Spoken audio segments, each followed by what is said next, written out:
I just want to apologize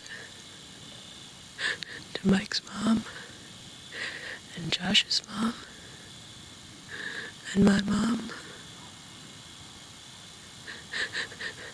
And I'm sorry to everyone.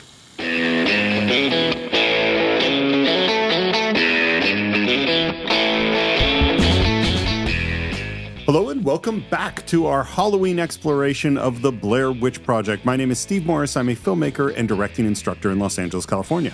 Hello, everyone. My name is John Rocha. I'm a writer, producer, host, and voiceover artist here in San Diego, California. And if you thought Halloween was over, it ain't over, baby, till we say it's over. We're back with part 2 of the Blair Witch Project, which we did not anticipate would be a two-parter, Steve, but here we are. What's interesting is I've come back to the movie because every time before we talk, I review my notes. And in this case, I'm reviewing my notes and then rewatching. I rewatch the second half of the movie again with my notes because I want to get it really clear in my head. And I'm telling you, every time I have looked at this movie again, I'm more impressed with it. But still upset at the filmmakers. So it must be an interesting conversation that you're having with yourself as you're watching the film, because you're appreciating the film more, but then you're not 100% happy with how some of the stuff went down, that the filmmakers' tactics they used in order to achieve the things that they achieved in this film. Well, it's funny you bring that up, John, because this is it's actually something I was going to address. I was going to address it later on, but I want to address it right here because I fell into what I believe is one of the classic blunders, which is I expressed an extremely strong statement right at the beginning of our last episode without actually setting it up by saying what my reasoning is. So I actually, and maybe we'll revisit this a couple of times on the way. Sure. The first thing that's really important that I should have said that I didn't, it's not that I think these guys are evil or had any bad intentions. Sure. I actually think a lot of the things that happen and a lot of the, ways that young actors and young writers and young, artists are taking advantage of isn't by evil people. No. It's just by people that are going along doing what they saw best. And again, in these guys' defense, when they set out to make this movie, the story of these 3 filmmakers who disappeared was only one small part of it. Right. It was like the 20%, but the big thing was going to be this documentary with all these interviews and them finding out about the kids or all this other stuff that wasn't the movie. Right. So when they made their initial deal with these 3 actors, it wasn't for the movie where they ended up creating that much of it, you know? Right. Yeah, good point. Absolutely. But the other thing I think is that this is also because I'm a film school teacher and I watch this happen over and over again is this is why leadership is so important. Yeah. It's not just about having good intentions. It's actually about what you do along the way and all the little steps. And as we go along, I think they did not protect these actors the way that they should have or give them the credit that they deserved. Yeah. Because I think, as we said, and I'm sure we'll continue to say, what these 3 actors did is so far above and beyond what 99% of actors ever have to do, Yeah. Yeah. And because we come at it from 2 different places from our own experiences, right? And I come at it from the actor's point of view. And so I like everything you're saying because it's great to have a director that takes care of the actors, is considerate to the actors, wants the actor, respects the processes of the actors to get to where they need to get to in order to deliver the performances they deliver. As Steve encourages young filmmakers to be more aware of these things and be more conscious, I'd like to encourage young actors or actors getting into the business. Don't be afraid to stand your ground. Don't be afraid to say, this is wrong. This is not what I want. This is not going to work for me. This isn't a good process. You're abusing me. I think there's a fair statement to be made. And I would like for young actors to embrace that more and more. You don't have to be an asshole. You don't have to be a diva, but you can say, hey, this is not working for me. This is messing with the process. I don't feel comfortable here. And I need you to know that. And if you can't take care of me, I'm not the actor for your film. And I think there has to be that kind of from both sides, a meeting of coming to the middle there to understand that you're all in this together, That's such a great point. And it's so critical at this level of filmmaking where you don't have a union. Like when you have a union, there's an organization that's there to protect the actor. 100%. But, and you and I have both made a lot of movies, I think, at this sort of level of like someone's got a camera and we're going to go shoot something. Right. And the thing that I think, and I will just, and then we'll jump back into the film, that's important to point out, and in a weird way, it's important to point out for the characters in this film, is that when you take on a leadership position, not only do you need to start thinking about the worst case scenarios, like you're actually bringing, as in this film, people's lives into your hands and their safety. That's really important. The other one is you actually have to think about the best case scenario, Yeah. which is they didn't, they had no way of knowing how big this movie was going to be. Yeah. And so they didn't think through all the consequences that would happen because of that, Yeah. Planning ahead. Exactly. Great point, man. Um, And Heather kind of mirrors that, which I think is fascinating as a meta type of commentary on directors not being good with their actors or not being good with their crew. Yeah, these are the practical things you have to do for filmmaking. And one of the practical things that the Cine-Files has to do is thank our incredible supporters on Patreon as well as Apple Podcasts, because you are the financiers of this podcast. You are paying for John and I to go out into the woods every week and try to discover some kind of magic. And so thank you very much for all your help. And anyone can support the show and hear ad-free versions of our show, as well as our Cine-Files shorts, by visiting those places. Another way you can support us here on the show as well is when you hear the show and hear the commercials rather during the show, and you hear the sponsors, you hear the clients who support us here on the show. It'd be great if those products stood out to you and you wanted to try them out, to use our code, because our codes give you massive percentages off those products or those services, and they indicate to the people who support us that and the companies who support us, that they can keep coming back to support us, because they know that the fan base will go and try out their services and their goods. So please remember to do that as well. One thing I just am absolutely shocked that neither you nor I mentioned, which my guess is you thought of too, but for some reason we didn't bring it up, and that is we absolutely need to bring up the great Orson Welles and War of the Worlds. There's no way to talk about the Blair Witch Project without talking about War of the Worlds. Yeah. And this is something the directors were definitely thinking about, is being in that space of reality, and is this real or is this not real?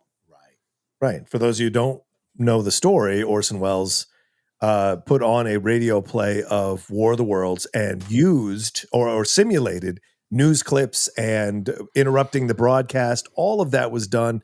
And a lot of people thought it was real and really believed that Martians were landing, that stuff was going down, the world was ending. And it caused a mass hysteria. And Welles did nothing to try to dispel the hysteria, because he enjoyed the attention and he was a young guy still establishing himself, and he knew exactly how to mess with people, and he succeeded on it. Well, and I think that's sort of how this is operating right now, is that feeling of reality, which is different from the feeling of fake filmed reality. Yes. When we're hunkering down into this tent, which we just did, it just feels really, really real. And the thing you get to know as we move forward in this movie is every time you go to black, from now on, when you wake up, something's going on. Yeah. Shh, I want to get it. I want to get it from inside the tent. Whatever it was last night, it sounds like the same fucking thing. It is the same fucking thing, because the previous night, the directors and the rest of the crew were outside the tent making noise, and that's exactly what they're doing again. By the way, I think the sound of a tent zipper is very specific. I agree. Where's my boots? Oh, fuck, it's cold. And apparently it was super cold, which was bad for everyone, but it was way worse for the actors who had less gear. They were getting their feet wet, and the directors, totally within the nature of the experiment, are not helping them out. So we're going to make a bunch of noise around a tent, or not make a bunch of noise around a tent, and get things set up around the tent. In this particular case, their initial attention was at 2 or 3 in the morning, when they were certain that the actors were asleep, they would very quietly sneak up around the tent and set up these little piles of stones and all this stuff that they wanted to do, except they weren't that quiet. And the actors woke up, thought that the show was going, and so they get out their cameras and start improvising. And they're starting to shoot stuff, and the crew are standing 2 feet outside the tent going, shh, be quiet. What do we do? What do we do? And they're having all this stuff. The actors kind of come out. And by the way, I love they had a safe word. Oh, wow. Okay. The safe word was to say, no, stop, I've shut down. This isn't it. And so as the actors come out and start to spot people, they start chasing after them, and they're yelling and screaming. And finally, the director or one of them yell out, taco. The safe word for the Blair Witch Project is taco.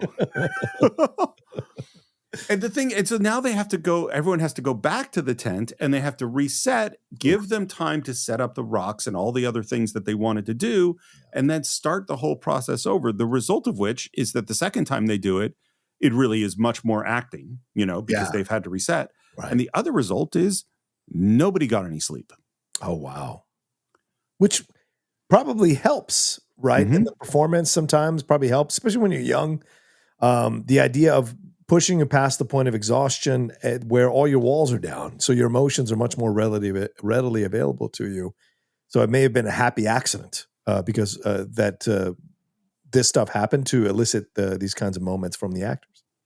Well, and I mean, this is one of the signs of good filmmaking is when you can take an accident, appreciate it as a happy accident, and understand how to use it to further the goals of your film. That's hard. Every time I think you cut from that high 8 video footage to the 16 millimeter black and white footage, it takes on more emotion and power. Yeah. I actually don't think this is like as good an example because this is as cheap a version of film, not as cheap as Super 8, but very cheap version of film and a very cheap version of video. And I think you actually see the advantages of film here more than you do on a, 70 millimeter versus super high end HD footage. You don't see the difference as much as you see it right here. You know? Agreed. I don't fucking think it's deer though, man. It sounds exactly like the shit last night. It's on all sides of us. And this is what you do in the horror movie. Yeah. Is that you try to come up with the natural explanation and then you go, but it can't be that, Yeah. Yes, fucking listen. Okay, let's get it on Dat. Be quiet. And I will just say, being in the woods at night, particularly if you're not used to being in the woods at night, is scary. Oh, very scary. Yeah. I've stayed in some well-populated camps, and I still get nervous when I hear noises outside the tent, whatever they may be, because there's nothing less of a fortress or a defense against an attack than a flimsy vinyl fucking tent, So in my mind, it's an illusion that you're somehow safe inside of a tent from something that could possibly hurt you or tear you apart, So. No, you're safe from rain. If you set up the tent properly and it doesn't, and the ground cover doesn't get totally messed. Exactly. No, it's not. I mean, if anything, it's a trap. I mean, it's like, it's the worst. It's the opposite of a fortified position. It's like you have a bright blue and pink thing sitting on the top of a hill and you don't know what's coming at you. Exactly. I'm not scared by our yelling, but it sounds like footsteps. I know, that's a fucking person. And then this moment I find really interesting because in the midst of the exclamations. Sorry, Mike, we should be out of here already. So Heather apologizes and they acknowledge that whatever is happening right now is not in fact her fault. Yeah, it's happening to them, not because of one of them. And now we wake up the next day and there are 3 piles of rocks surrounding their tent that weren't there the night before. Yeah. Are you seriously fucking positive those weren't there? I am seriously fucking positive these were not here. How would we have, just made a campsite in between 3 piles of rocks just by coincidence? This is where the building of the fear is happening right now. They're slowly but surely, as this thing feels like it's getting closer and these little things are being left for them, they're starting to fray at the edges. Their camaraderie is going to start to fray big time as this goes on. Well, and this is why I brought up earlier the thing of, well, is Heather really messing up the map or is the reality messing with them? Because, it could have been some scary person that's very quietly set up some rocks outside, or it could be the evil Blair Witch who is warping all of reality around us, Right. Heather, put the fucking camera down. Let's pack up the tent. Let's get Okay, hang on. Okay? Come on. No, I'm not fucking scared. I'm just tired. I'm hungry. I'm just fucking done, man. All right. I'm just fucking done. And then a very fateful cut. And I think they do. You mentioned it in our last part that they do a great job just cutting right into the middle of something. Yes. And what they cut right into is completely not part of the director's plan. Oh, wow. Did you take it? No, I didn't take the fucking map, man. And what we discover is the map has disappeared. Again, this whole sequence is we're about to get is so great because right after we up the ante on the sounds at night, now we throw in, and then we add the frustration of why are you filming? Now we're throwing in, where is the map? The map is gone. Who has the map? What did you do with the map? So now we're going into these things that are going to slowly begin to break them apart, which is suspicion, which as human beings, we have a tendency to do, right? I mean, all great conspiracy theories, which are certainly the rage nowadays, are built from a place of suspicion. Something doesn't feel right. I need to know what it is. Why are we lost? How are we lost? Where is the map? What'd you do with the map? Who's got the map? And Heather goes on to accuse them of keeping the map from her on purpose. So even she's part of the mania of it all, you know? It's like you have all these slightly repressed tensions within the group. And then when this moment happens, those cracks just all open up. Their distrust of Heather, her not being honest with them, her pretending she's more competent than they are all exposed by the disappearance of the map, even though it ends up that's not her fault at all. And they're not taking this seriously, letting all the responsibility be on her, pushing everything off all on her. That's all coming out right now here. And and the fucked up thing is we find out they were right. She was right. Yeah. They did get rid of them. One of them got rid of the map without telling the other one about it. The other ones about it. But she said, "Where's the map? What'd you guys do with the map? I know you took. Did you take the map? You sure you didn't take the map?" In the end, one of them did. So she was right with her instincts. You know. And here is what in fact happened to the map. Let's reveal that right now, which is, as I said, not part of the director's plan. There was no plan to lose the map. Wow. Losing the map was not part of the story. What happened was, and again, I've said this many, many times, I love actors. Yeah. And sometimes part of what you love about actors is they act like actors and they just do a thing that really they didn't think through because it seemed interesting at the time, which is apparently Mike had this idea. Wouldn't it be funny if I accidentally kicked the map into the stream and then we all saw it and we had to film us running and scrambling to this? He had this idea in his head of what was going to happen if he kicked the map into the stream. He kicks the map into the stream at a moment when nobody was paying any attention, and the stream moved pretty darn fast. Yeah, it does sometimes. So by the time he had this thing in his head. I'm sure you've had a thing in your head where you're like, I'm sure this is going to go just like this. Well, it didn't go that way. Now the map is gone, and so he's basically yes-anding the crazy thing that he did at this point. None of the other actors know that he did this. Wow. So for them, this whole thing, this is real improv. Oh, wow. The map is just like, because what's been going on the whole shoot is rocks have shown up outside the tent, all this. They just have to adjust to it. Now the map is gone. They have to adjust to it, which is what they're doing. Right. I'm not going into your fucking pants to get your goddamn map, man. I just checked my pocket. It's not in my pants. Look, would I go in and get your map? All I want to do is get out of here, man. I'm not fucking around. That's all I want to, man. Let's go. No, you want to stay here. You want to film rocks. You want to look around. You want to fucking go. Get this. You want to get that. Which way are we walking? That way. Dude, we're in the middle of the fucking woods. Yeah, and this is a critical moment because this is putting it on the table. Like, we can get out of here. Let's get out of here.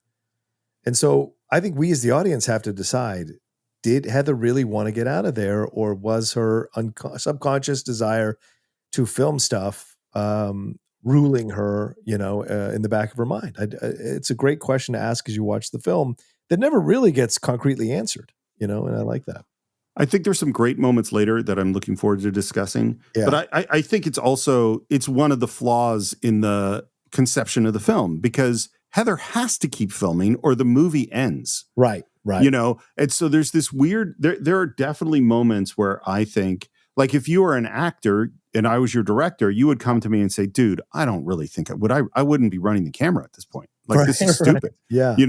But because of the conceit of the film, it's like, well, you have to, So I think, this is a hard one for me in terms of how it plays, Yeah, maybe like you said, there was a question earlier, why are you still filming? Why don't you stop filming? Right. If the answer was satisfactory to support her still filming through the back half of the movie when all that shit's going down, maybe that's an easier thing to accept when it does happen in the numerous scenes we're about to get to. And then finally they come up with we'll just follow the creek, which, by the way, if you follow a creek, it will lead to somewhere.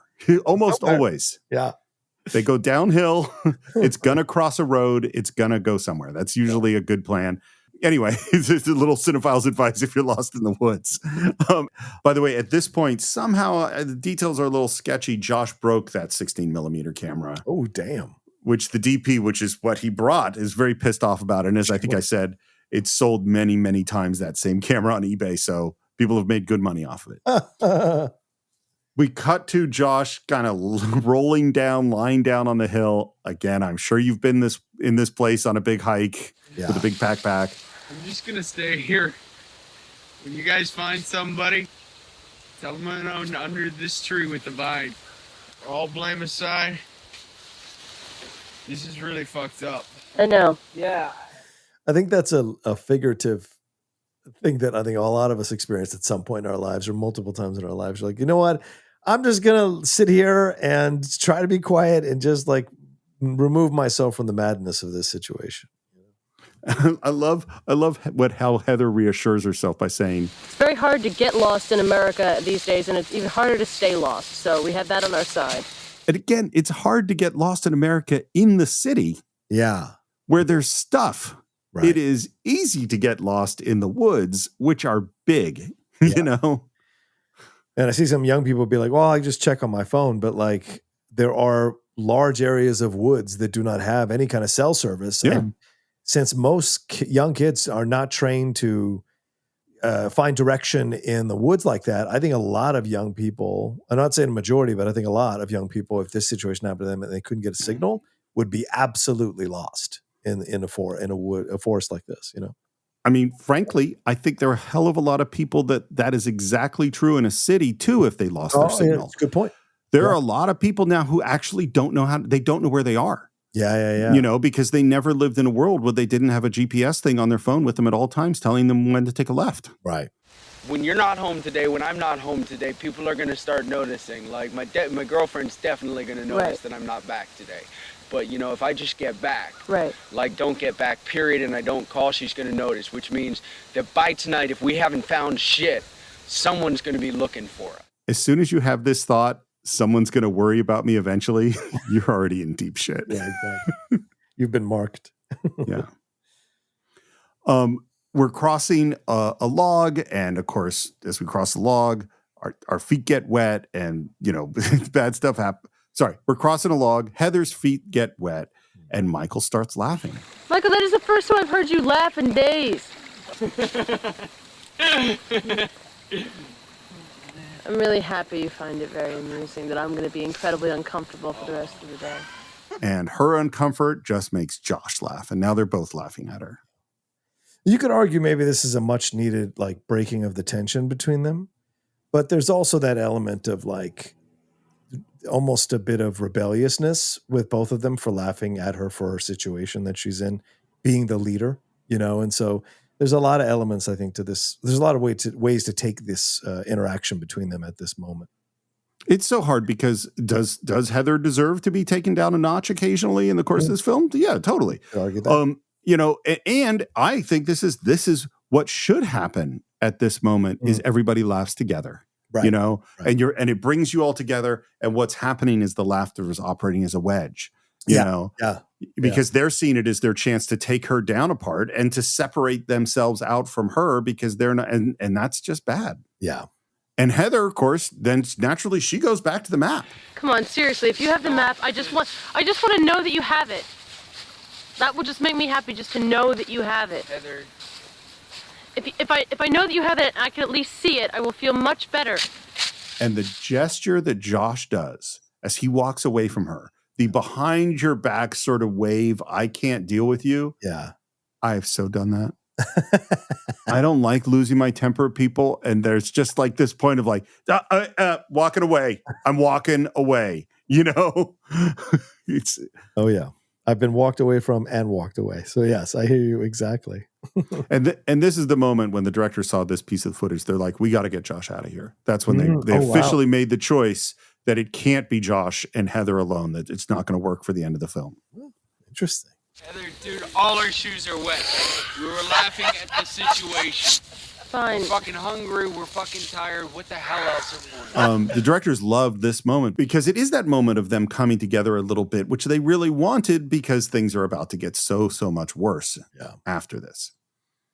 It's also interesting that still at this moment, Mike is the only actor that knows what happened to the map. He's still holding that information to himself. Right. And he's sitting there this whole time going, how am I going to reveal this? Yeah. Because he doesn't have directors or a writer. I don't even know that they know that this map thing has happened. And Mike has got to decide, okay, now he's going to reveal that he did it. You know what? I kicked the... I'm sorry, it's fucked up. It's fucked up, but I kicked that fucking map into the creek yesterday. It was useless. I kicked that fucker into the creek. I fucking hope he's kidding. Wow! Mike, Holy shit. I really fucking hope he's Mike, are you kidding. kidding? I really fucking hope he's Mike, are kidding. you fucking kidding? And Heather Donahue's freak out feels 100% real to me. I think it's tremendous acting. And it's been earned. Yeah. Because she's tried to keep it together.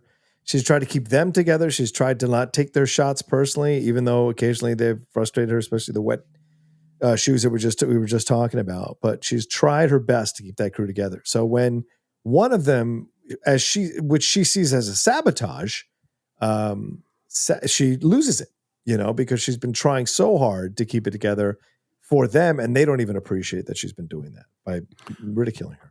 Well, and I honestly think that Heather might be more aware because she is more of a leadership person and thinks in broader terms than the two guys, is that I think she's more aware than the other two guys that they could die. Right. Yes. No. Very much. You threw away the fucking map and we're lost in the woods. Like, yeah.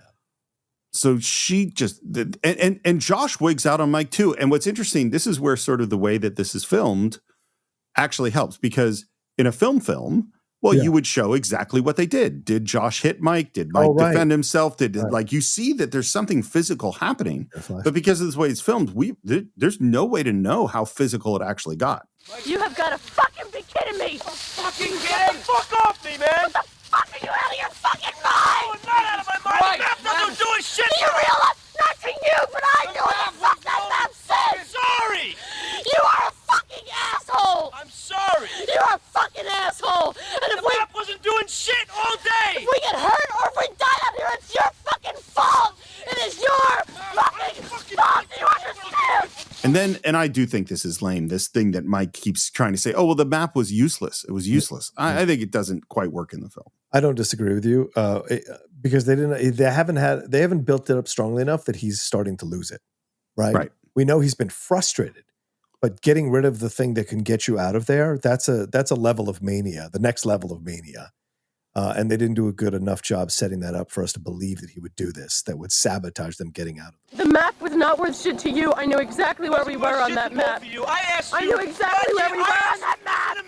Yesterday, I asked you what fucking river we were on. I'm gonna fucking stick your head in Get that this fucking camera off. Well, and again, this is the mystery of the movie. We don't know quite how bad or how good Heather was at this. Yeah. We don't know what she says she goes hiking on the weekends. We don't know what her experience in the woods are. Can I hold the fucking compass now? Can I hold the fucking compass? No. I bought the compass. If you wanted a compass, you should have. I don't give a shit if you bought the compass. You fucked us up. He fucked us up. Yeah. The breaking down of the social norms between them is now at a rapid pace. And it gets very intense with the argument. And then again, these edits I think they do really well, is it cuts to silence. Yeah. And we have Josh sitting and Mike looking off in the distance, no one speaking to each other, and we hear Heather's voice go, "Why are we stopped? Why are we stopped? Does anybody have Does anybody have a reason why we're stopped? That's all I'm asking you." It's so petty, and it's what you do in your 20s, though. You know what I'm saying? That's what makes the film so believable. That's what adds the air of authenticity to the film, is their battles. Whether some of them were real or not, as Steve has been alluding to over these two parts, it adds that feeling that you've been there. Like, you can relate. It's very universal. It doesn't have to have been woods. It could be a family vacation. It could be a trip to the mall. It could be a park, a theme park. People get lost in theme parks all the time. And there's a frustration level that kicks in because you're desperate for security. You're desperate for foundation, and you can't find it. And it doesn't look like it's coming. And so it causes all these reactions. First of all, I never get lost in theme parks. Good on you. Second, I really think it's funny where my brain went at this point, because I'm like, this is the falling apart of civilization. Like, we've eroded the trust in the leader. The leader has lied to the group and not been as competent as they professed. Yeah. The group has started little tiny acts of rebellion, which has caused the leader to cease to trust the group. And now everything has fallen apart. Right. Right. And this is I'm not trying to make this super deep or anything, but the way things have to work in order for things to work, it's not that you have to believe that the leadership or government or whatever is behaving perfectly all the time, but you have to trust that they will at least somewhat behave correctly. Yeah, and have your best interests in mind. Yeah. Yeah, to some degree. And once that trust is gone, it's going to be real hard for the civilization to continue. It's a vicious cycle. Do you know that I don't know how to spell vicious? I mean, I'm dyslexic, and so there's certain words I've never quite figured out. And so, like, vicious, I only spell viscous. Oh, wow. I can't, there's certain words that I've never been quite able. I figured out how to spell guarantee last year. That was a big one for me. Wow. And then, man, this is where we get into what are, I think, the key visuals of this movie. What? What's the stuff down here? What kind of stuff? And they run up this hill. What? Voodoo stuff is hanging all over. Look around. No way. And there are these, what are called the stickmen, the Blair Witch stickmen. And they are perfectly woodsy, weird, disturbing, I think. Yeah, and this was part of the campaign, that design, you know? And so the fact that they took this long to get to them means they knew they had something really like terrifying here that they could mess with the audience. And we spend a long time in black and white footage kind of just looking at these creepy images. Yeah. And I think this is like, I would say this is sort of the transitional moment to go from these filmmakers and their lives lost in the woods to, wait, something really weird's going on. Yeah. And what's interesting is I think it's weird enough that Mike and Josh are actually okay with Heather wanting to film it up to a certain point. That's enough. Stop taping. Please stop taping. Okay. We're leaving right now. Okay, we're out of here. I'm leaving. And Mike loses it. Come on, turn it off. Oh, you can't come back in the creek either. Help! Please help us! I think it works so well because these guys who are like supportive of her, are very calm guys doing their thing, little ball busting, whatever. Now they're like just flipping out of total fear, you know, and because doesn't seem to be an end in sight, and they can't, no matter what they try, it doesn't work. So they're sitting out here and they're getting more and more desperate, and Josh just loses it, which I think, you know, if you've been in a situation with something like that, it's weird. It's very unsettling when they start to lose it and scream and all that. And you're like, what are you getting out of this? Well, and the other thing that they do here that's so good is that it's like we talked about in a Steven Spielberg movie, honestly, which is answering the question in The Cut, which we just had this moment where Mike is starting to lose it and he's screaming and we're arguing about the camera. And then we cut to them in the tent, which means they didn't get out. Yep. Means 6 more hours happened and they didn't get anywhere. Let's not light a fire tonight. Yeah. It's because 2 nights in a row we've lit a fire. We didn't light one the first night. And nothing happened. We light fires, they know. I haven't heard anything follow us. We should even turn that light off, too. All right. And now the dread, I think, is really kicking in, you know, because we go to black and you know something's coming. And what they do that, again, I think is really smart. This black lasts even longer. Yes. So the dread builds. And it ends with a gasp. And the lights come on. We're out of focus. We're moving around. We hear a noise. We hear Mike whimpering. Yeah. Like we've gone to a real scary place. Yeah. By the way, what they're hearing is that the directors just grabbed all their friends' kids and recorded them at a distance, and now they're blasting kids' voices over boom boxes. Oh my God. Mike says that the kids' voices were the scariest. Like that was the worst thing they had to deal with. Of course. And then we don't know what it is, but something happens. Oh, Jesus! And they scramble and they start running. Yeah. It's so great. And you see the different the black and white footage as they're running and hear the woods and hear their feet on the leaves and broken branches there. It's great. It builds attention so high, man.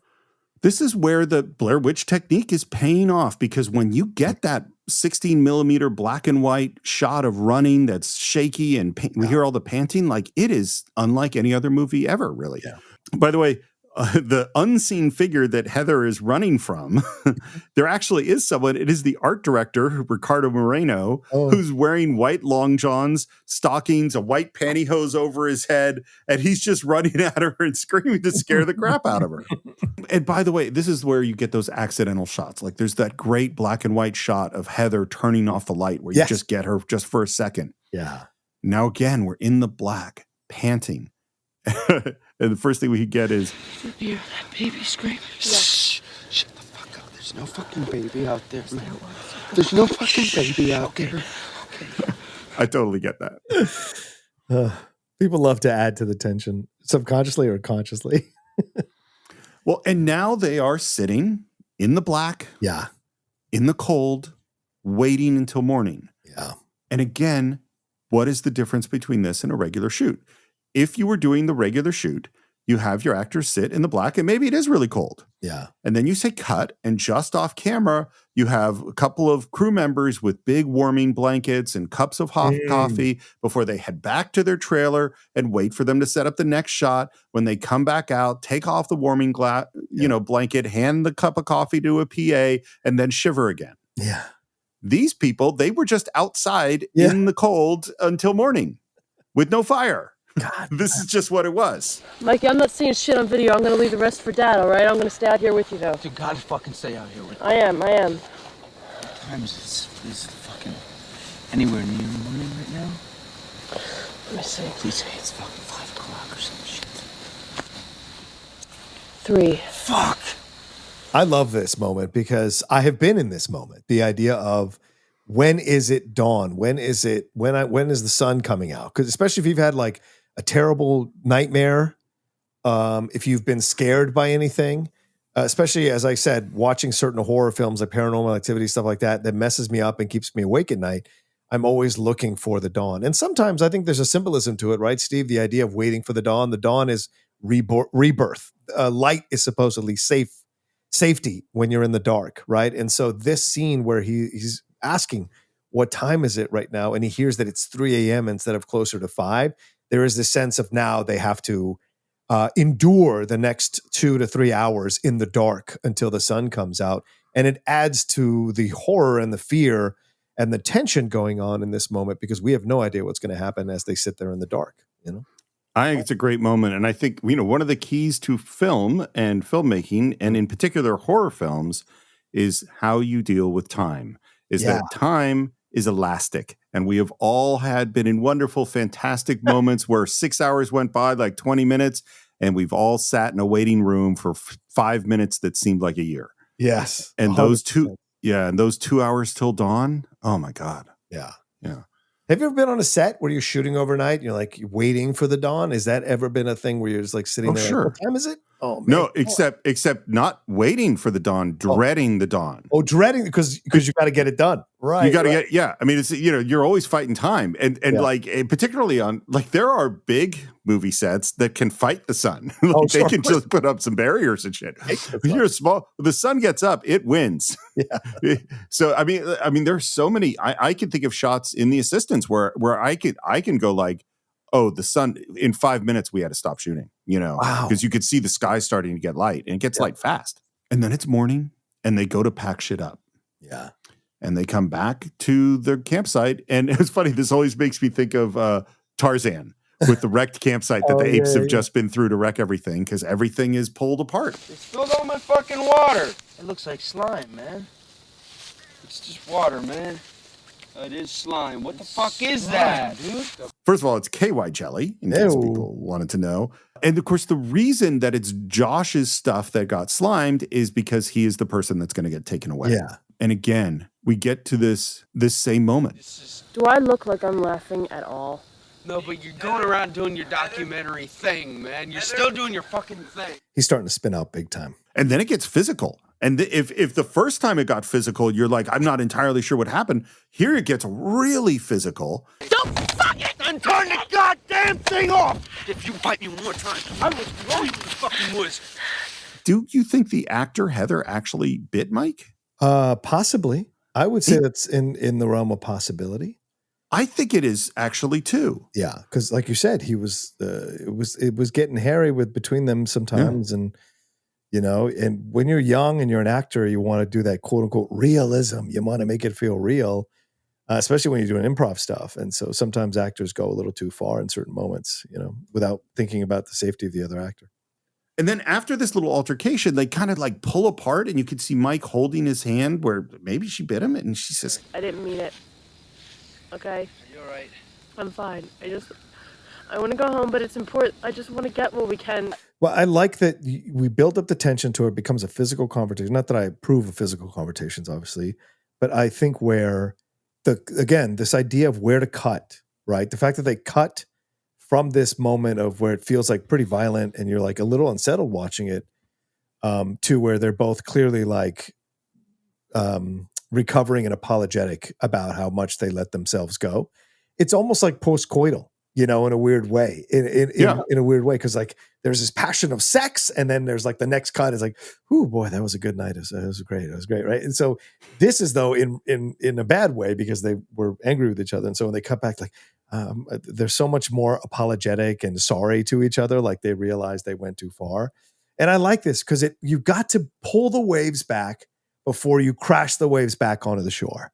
And this moment where where the tension's been ramping up over these scenes, to have a moment where we have a little bit of a break, we turn this, we let some of the steam out, have them apologize to each other. And now we're about to go into some fucking crazy ass shit, even more, a next level of stuff, which is great. It lets the audience like decompress for a second before we get ramped back up again. What's so interesting about that is because I totally agree, is that this area of moderating the tension level, like how much do we want to turn it up? How much do we want to let it out? What do we want to let a little humor in? How do we want to divide up how each of these three characters are feeling? Those are areas which, in my opinion, are mostly monitored by the writer, director, and editor. Because they're very hard to do as an actor, because you're right in the middle of it. As an actor, your job is to respond to whatever's in the moment. Right. And if the moment is eliciting a powerful response, then that's the response that you're going to give. Yeah. And it might feel great and be a great performance. And that's where a director will come in and go, hey, that was a great performance, but I would like it to be. And so they moderate it. In this particular film, you removed two of those three people from this thing. Yeah. And given that task on the set of moderating and balancing all those things, either just through a note in a milk carton or to the actors. And of course, the editor is going to, deal with all that stuff later. But that's why, again, like the amount of respect that I think these actors should be given for doing what they did here is off the charts, as far as I'm concerned. And then once again, we have to cross a stream on a log, which this one becomes very important. And we hear, I hate crossing streams on logs. If I never cross another stream on a log for the rest of my life, I will die a happy girl. I love this moment, by the way.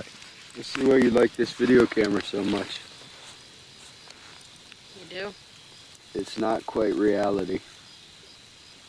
No, but it's totally like a filtered reality, man. It's like you can pretend everything's not quite the way it is. It's funny watching this film 25 years later, or 26 years later, I guess, because it's like there's that exchange is a commentary, right? The idea that the camera essentially creates a false reality, right? It's a kind of an interesting thing to consider when you look at documentaries, when you look at how people nowadays are critical of the media, critical of news pieces, critical of segments, even on YouTube, critical of how certain things are edited. This idea of a filtered reality, right? And that's essentially, I don't think they were trying to make some profound commentary here in this exchange, but looking at it as from an analytical perspective, it's like, there's so much more going on, more truth that he's telling that he doesn't understand he's telling. Several things about this. Yeah. The first is I've talked to Hoover, my documentary partner, about this exact thing multiple times. I have interview footage with him talking about what it feels like to have a camera between you and crazy things going on in the world. Yeah. Because Hoover was embedded with the Mujahideen during the war against the Soviets in Afghanistan. Right. He had 7 people die on expeditions that he was leading. Wow. So, and what he said exactly what Josh says in this moment. He has been standing literally in a battleground with gunfire and hand grenades and tanks firing all around him. Yeah. And he says there's a feeling of detachment. It's like you're watching it on TV, because you're only looking through the camera. Exactly. Yeah. It creates a sense of invulnerability, this ability to be there, to be present, but not be present emotionally. Yeah. Which is, so I think that's really true. B, I think that's part of the allure of horror films. Oh, yeah. Because you can have the emotional experience, but not really be in danger, you know? Right. Exactly. Actually, you know what it is? It's the exact opposite of the horror film, because in the horror film, you're going to get scared, but deep down, you're not really safe. And when you have the camera in a scary situation, you're actually getting less scared, even though deep down, you are not safe because you're really there. And now, again, another interesting moment. Josh is sitting apart from Mike and Heather, and she wants to go to him, and he's trying to stop her. We need to go. Leave him alone for 5 minutes. Mike. Just leave him alone. 5 minutes. Come on, he's lost it. I love this of like, this dude's losing it. Give him some space. Yep. And sometimes people don't understand that because they're not self-aware enough to realize that the reason they're trying to calm that person down is to make themselves feel better, not them. And so I like that. And it's not always the case, but I like that might be what's going on here. Like, I know Heather's trying to make the situation right because she feels guilty, but it's about her dealing with her feelings of guilt, not necessarily trying to calm him down. I think, honestly, this is the most sensitive human moment in the whole movie. Like, where you genuinely see someone caring for another person and really thinking about, and I think making the right choice. Because I think it's just what you said about Heather, which is her guilt and all of the emotional journey she's on. And she's also on, we got to go. Get out of here. Yeah. And the thing is there are times when the leader does need to go, I know you're having a moment, or maybe not, and just like, hey, get the fuck up, we got to go. Right. Because otherwise you're going to die. And that's there's time for that. And there's another time where the leader goes, if I give this person 4 minutes of space, we might gain a half an hour on more efficiency in the course of the day. Right. You know, and that's what good leaders have to do sometimes. I think Private Ryan is a great example of it all through the whole film. Hank makes all the right choices, almost all the way to the end. He makes all the right choices. And I think of the Giovanni Ribisi death. That's where he makes, like, when everyone's like about to blow and he comes back to that. What's the pot up to me on me now about what I did in the real world, you know? And so it's very smart, but he removes himself to allow himself the crying, to get that out of himself, and then comes back to shepherd everybody. Yeah. It's what great leaders do. It's a hell of a double feature on leadership, the Blair Witch Project and Saving Private Ryan. I understand we have to go. Believe me, I know. It is hard for all of us to hold it together. We need to get out of here in one piece, and this is not helping. You're not telling me anything I don't know. Just let him have his flip. I like that expression, a flip. Let this person flip out, you know? Yeah. And this is constructed really well, Steve, right now, because we're about to lose Josh. So, the fact that we're seeing him flipping out, it creates sympathy with the audience, like either on a conscious level or subconscious level. Like, where Josh is like the skinnier of the two. He's kind of like, you know, he's been the one that's been done weird stuff, laying on the ground. I'm just going to lay here, flipping out. He's done all these things. And so now he's really gone to the other side of these things. And you can see that he's incredibly frustrated. He talked about his girlfriend. So there's all these little things that have been little seeds that have been laid throughout the whole movie. So that when he's flipping out now in these subsequent scenes, you feel sympathy for him because he has really just kind of lost it. And now Mike's saying, like, leave him alone, let him have his space. That could be the audience. It could be talking to the audience as well. Like, we need to kind of lay off of this thing and see what happens. So that when he gets taken, we're in that place where, God, it's a shame that the guy who was flipping out the most now gets taken. Like, his fear gets realized, you know? You know what I think this film is a discourse on, in a way, is, you know, the moment in many, many episodes of Star Trek, the one that's in my head, which is the Corbomite maneuver, where we're all going to die and we have the countdown. Yeah. It's the last, in 10 minutes, I'm going to blow up your ship. And you have all the responsible, courageous crew of the Enterprise just calmly doing their job as the countdown happens. And then Bailey, who's the new guy, wigs out and goes like, what are you doing? We're all about to die. And I think this movie is going, people are not like the crew of the Starship Enterprise.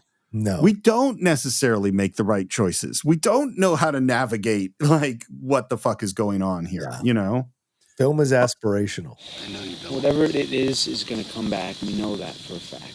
We don't know that for a fact. Which is exactly what Steve Morris would say in those circumstances. It is. Yes, it is. And he'd be like, this is not the time for debate.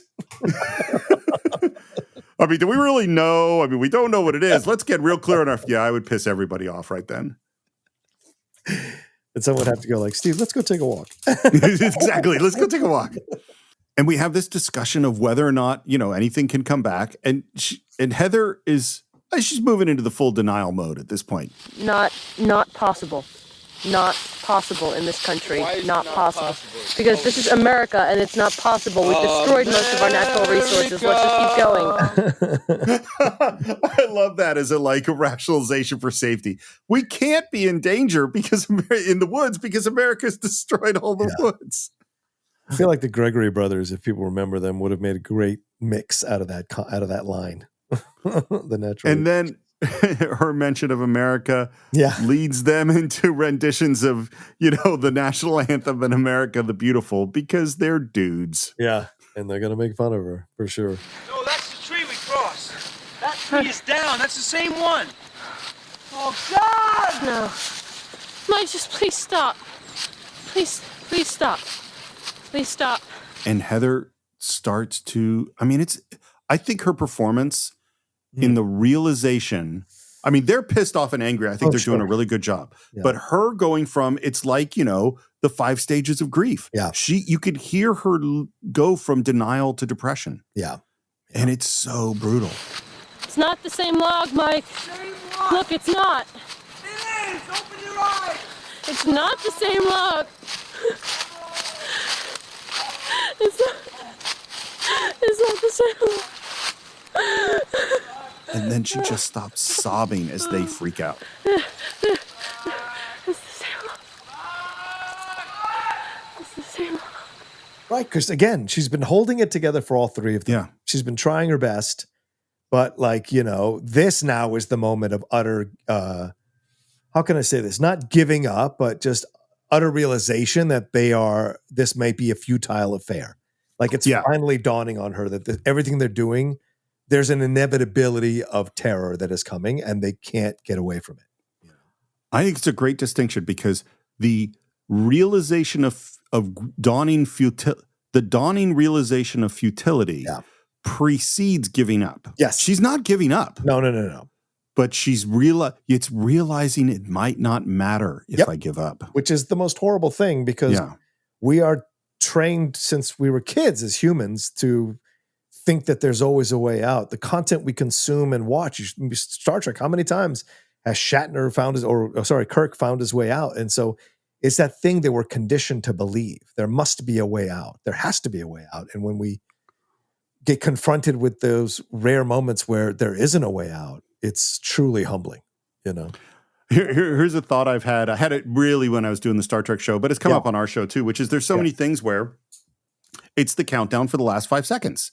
The bomb is about to blow up, whatever the horrible thing is about to happen. Yeah. And we always get down to the last seconds because that is the most dramatic way to do things. Yeah. But if you think about it, it's like, well, that means that Captain Kirk was literally 2 seconds away from destroying that planet or the Enterprise blowing up, which means that if he had tripped, not even tripped, but just like if a door had closed a second, like the automatic door had closed and he had to wait for it to open it again 3 seconds, then the Earth is destroyed. Right. And the thing about I go is like, this is really a story about Captain Kirk getting lucky over and over and over again. Right. That is a flip of the coin and everybody dies. That's what's really going on. Like, if you look at the Patriots, to make a football reference, a lot of their games came down to the last field goal or the last drive or a critical defensive stop in the Super Bowl. Right. And so there's a world where the Patriots have been to Super Bowl 10 times and lost 7 of them. There is legitimately a world where that could have happened. And so how differently would we view the team if they had blown way more games than they won in the Super Bowl, right? Because now we review them as like this, obviously the greatest quarterback of all time, the greatest coach of all time. But there are 4 or 5 plays near the end of a game of the Super Bowl that could have turned the tide completely on the perception of the Patriots. So that's how crazy it can be sometimes. We just had a 7-game series where a ball getting caught under a back wall was the difference between winning and losing a critical game, Well, and I think, too, it points out something really important, which is that my guess in every one of those close games of the Patriots, there was some earlier play where Brady threw an interception or they made some stupid mistake, But that stupid mistake gets forgotten because of the game-winning touchdown. Because you won. And so even though they're really the same sort of thing. Here's a play where you did, unusually bad, and here's one where you do unusually good. If the unusually good one is in the right place, you are the greatest quarterback and the greatest team of all time. Yeah. Yeah. If the Eagles drive down and score the touchdown, if the Seahawks don't throw that interception on the goal line, if the Falcons hold on to a 28-3 lead, like there's so many instances that you can look at on this. So it's a fascinating thing to consider.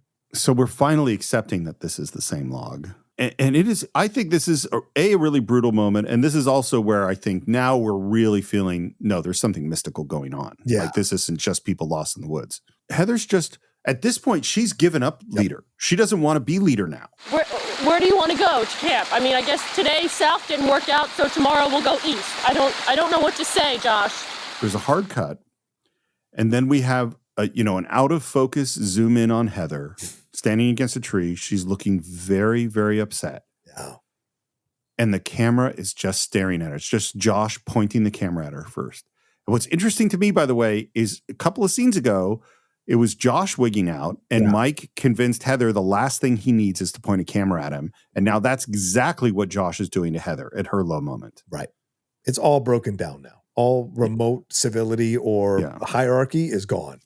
And even the way the camera's being held, which I think is a really interesting decision, is intrusive. It's on purpose. Oh, yeah. It's meant to agitate her, Well, and I mean, this is this weird thing of like what this movie is, because we can't see Josh because he's holding the camera. Right. So it's all an interrogation of Heather. I'm going to make movies, Heather. Is that what we're here to do?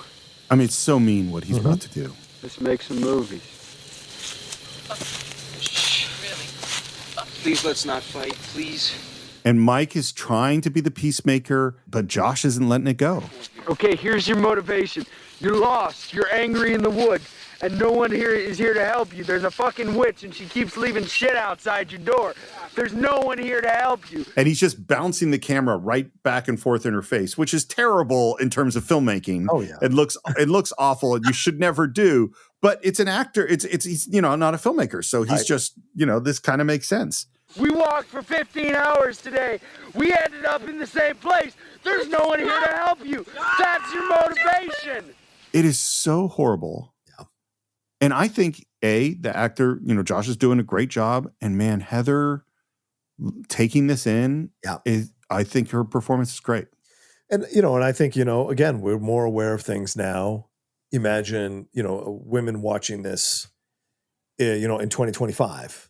And they've probably had this moment at their job or at a family function or with other friends where, the guys start to bully them. And in essence, that's what's going on here. He is bullying her as a way of passive aggressively taking her down and embarrassing her and undercutting her leadership abilities. Like, it is petty. It is terrible what he's doing. And it's tough to watch, and she plays it so well. Because yes, she's hurt and she's damaged, but she isn't playing the weak ass victim. She's playing the hurt person who really thought she was doing the right thing. And now it has all fallen apart in front of her, I really think I was thinking a lot about Hermione as I was watching this. Oh yeah, that's a great connection. Yeah. Because we have these two guys who don't know as much as Heather does, who are goofing on her and making fun of her and being rude to her much of the time, while the whole time going, save us, essentially. Yeah, exactly. Now Hermione is a hero well beyond Heather. I mean, Hermione is the great genius. She does have all her, but she gets so little sympathy from Ron and Harry throughout. They make fun of her throughout the whole thing, and she is almost always right, and they would always flunk out of school without her help. 100%. And I think this is, I do think this is classic misogyny. So you can start making your negative comments about this, but I think this is how women frequently get treated in leadership positions. Yes. And the dudes, and I know lots of dudes like this who are very happy to cut people down and make fun of people, but not actually put themselves in the position to lead and take responsibility for stuff. Right. There are quite a lot of people who have no problem criticizing the leader, but not having the balls or the guts to step up themselves to be the leader, for sure. Yeah. Yeah. And none of that is to say that Heather has done everything perfectly. She obviously has not. There's a lot of arrogance that led them into the situation they're in. But the cruelty that Josh does by sticking a camera in her face at this moment, at her most vulnerable moment, is just terrible. Please stop. Josh, come on, man. You got her back. Good one. No, she's still making movies, man. That's my point. Please stop. This is my point here. That's all I fucking have left, okay? Just please stop. It's like holding on to some talisman as you're dying of cancer or something. I need something to make my life make sense right now. Yeah. And that's making movies. You guys have your anger towards me that keeps you grounded. I don't have that. So what I have is the belief that we can still do something here, shoot something or get out of this situation. And you're now trying to remove the main pillar that I have that's keeping me from sliding into madness. You guys can rally around your anger towards me. I don't have that. And now you're trying to kick away this thing that keeps me afloat right now. Yeah. That's why this coming straight after Mike stopping Heather or keeping Heather away from Josh on the flip is just so sad because this was her moment. This is where she was at her bottom and she needed you guys to have her back, and Josh didn't do that. That's why I don't like. I think Josh is the villain of the piece. I really do. And John, the Blair Witch is the villain of the piece. It's the title. The Blair Witch. I suppose you're right. But like Josh is the one. Like he's such a petulant baby throughout this whole effing thing, and then in this moment, like a childish guy, he turns the camera on her and goes after her. And this guy supposedly has a girl. I bet he's done this to his girlfriend. I bet he's gotten in fights with his girlfriend and like made her feel guilty and gaslighted her. Put his eyes right at her as he's like berating her or ridiculing her, and she's had to kind of sheepishly look down. I'm sure he's done this. This is not a first time that he's done this to a female in his life, I imagine. And so this is where I go when I look at the movie now. People come after Heather. It's bullshit. I know she made mistakes and she was just trying to keep it together. And sure, you can criticize some of the decisions she made, but like her whole intention was to shoot what they can, but also to get out of the situation once it finally got bad. Josh has done nothing to help them get out of the situation, but whine, complain, bitch, moan, and act like a 5-year-old. And so in this moment, there is no righteousness that he has earned to do this to Heather in this moment. And so I really do not like what he's doing here. I actually don't like him as a character. And when he gets taken, there's a piece of me that's like, don't save that bitch. Get out of there, Well, I don't think they could have saved him, and I don't think they could have gotten out of there. I think they've been doomed for a long time. That's true. What's so hard, there's the term cognitive dissonance, which basically means we don't judge ourselves by the standards we judge everybody else on. Yeah. Right. So a guy cuts you off on the freeway and you honk your horn. It's like, you're the worst driver in the world. And yet every one of us has cut somebody off on the freeway. Yes. And we go, well, whatever, it happens. I didn't mean it. Yeah. And so like, and it is super common whenever you're dealing with people in leadership positions it's the easiest thing in the world is to point out why our leaders are doing everything wrong. Right. Or why those leaders are doing everything wrong. But then when our leaders are the people on your team or yourself, we go, oh, whatever, it's okay. Consistency is the key. You're right. Yeah. Instead of exactly. These are the standards. Yep. I like, by the way, that it's a little too late, but Mike has gotten, ready to be on the team and work together. He says, come on, I'm fucking tired of crying all day here. We got to think like human beings. We have things to prepare for. We got to make shifts. We got lots to do. He's totally right. Yeah. I don't think they do any of those things. And Josh just turns to Heather and goes, "You gonna write us a happy ending, Heather?" And she bursts into tears and walks away. Yeah, which is what he wanted. Petty little asshole. So, but I think, again, the gift of the film, why the film works is because I think they do a really good job of, as you just pointed out so well, Steve, shifting the relationship dynamics as the film goes along. And that we're constantly seeing them shift with each of the people involved. Where at one point Mike is like the one who kicked the map out into the lake and is mad at Heather. And then it gets physical even. And then Josh is the one who's kind of being, like the baby of it all and like laying on the ground, all this kinds of. Now it's Josh who's kind of flipped and become the more evil one. And it's Mike who's taking it. Heather's the one that's breaking down. So the switching relationship dynamics and the progression of them throughout the film are a massive reason why the film is as good as it is, because we never see the Blair Witch, right? So we have to rely on these actors and these characters and what they go through with each other to be the foundation of what makes us interested in the film and to keep watching it all the way to the end. And we've talked about the fact that these actors are the cameramen, these actors are the writers, these actors are frequently doing production design because they're building tents and putting things up. They're the catering department because they're cooking their own dinners. They are all those things. Well, guess what? They are also the costume department because right now Heather Donahue is sewing Josh's pants because he tore them during the day and he was cold. Oh, wow. Yeah. All those issues with him, and she's sewing his pants. That's amazing. That shows you that feeling of camaraderie, no matter how much you fight with each other, that you're all in the same boat. So you got to survive it somehow, I cannot begin to tell you how much I respect Heather, and I don't remember what she changed her name to, which is probably a good thing. I respect her privacy and would never want to know any of this, but like, I really wanted, I'm so impressed with her. Yeah. Because I think she sucked it up and went, this guy needs his pants sewn, even if she was pissed at him. Yep. And I don't know. I have no idea because again, I can't separate Heather, the character in this film, from who the actual Heather Donahue is. They're not separable for me. Like sleeping right where we were pretty much sleeping last night. That's just fucking me up, period. I think they're stuck together at this moment. I guess that's how I'd express it, and they've accepted that, Yeah. Well, because they've been like anything else in life, like once a bigger problem shows up, the petty issues you had with each other go away because you have to band together to overcome this bigger thing. And clearly these noises, these sounds have brought them closer together so that they can fight it together, possibly. And then they do what every soldier, Boy Scout, immigrant, everyone going on that long, difficult journey does, is you start talking about home and food and the stuff that you want. When I get back to Coney Island, I want Sheila on the ride. Yeah, exactly. And then it is daytime, and they're calling out for Josh because he's gone. Josh!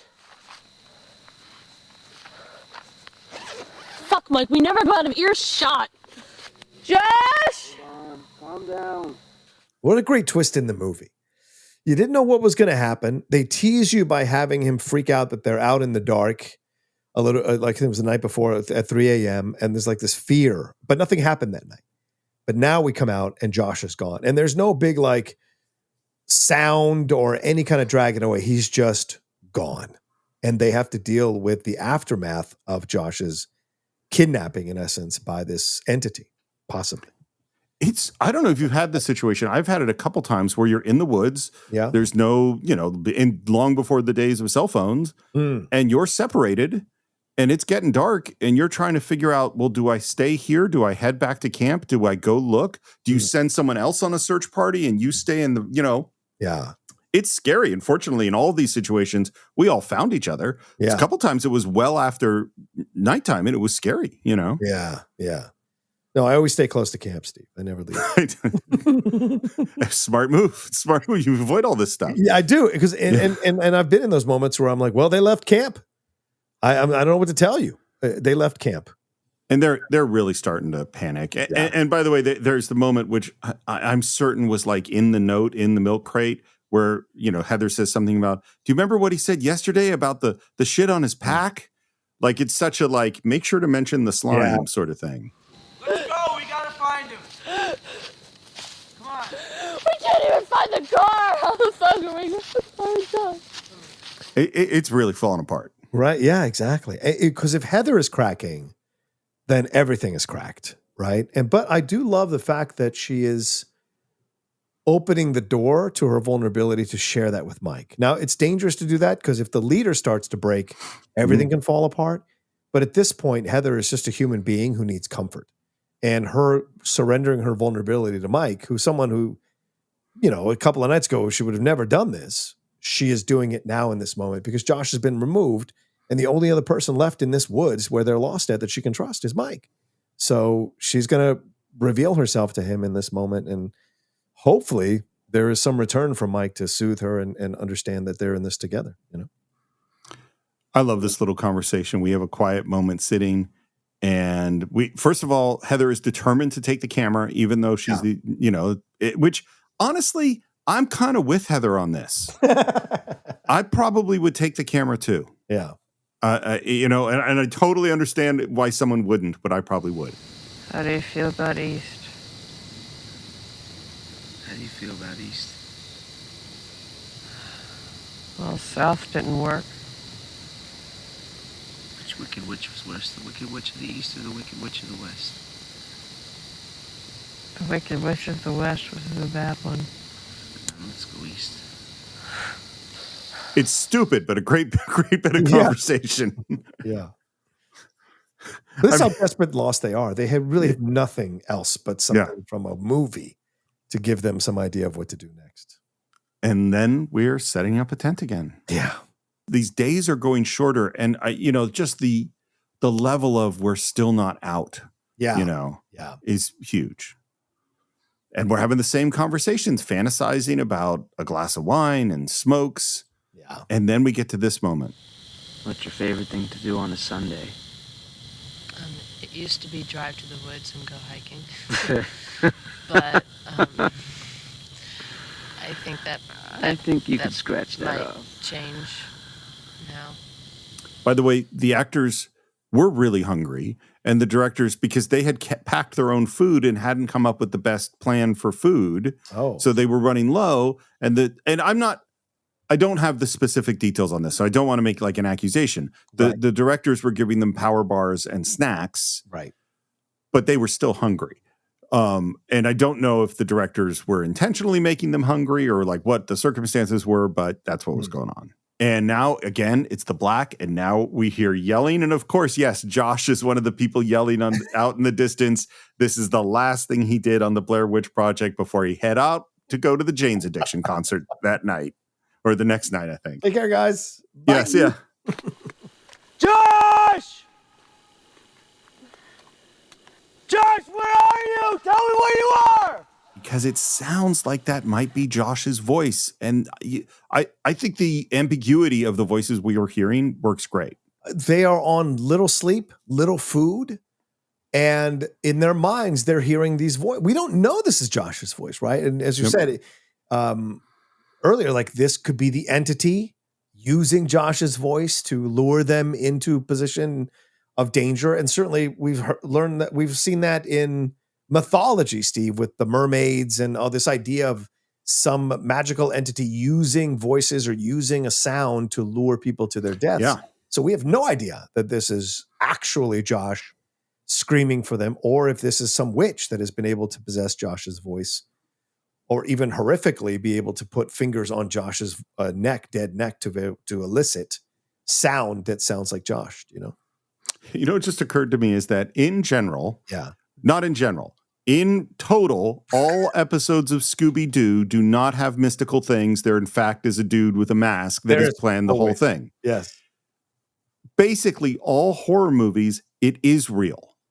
It's it's rarely a dude in a mask. Right. That's causing the whole thing. And this movie in particular only really makes sense. Yeah.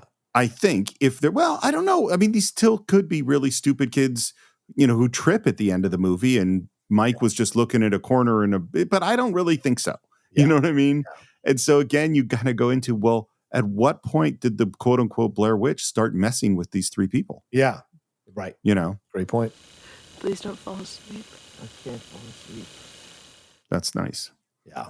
And also the moment where there's enough light that she looks over at Mike's face and films it. I just want to show that Mike is here. He's sleeping. They're connecting, ironically, just before. Again, a very smart construction of the movie. They're coming together just before we're about to put them through some ultimate hell, and of course, where they end up.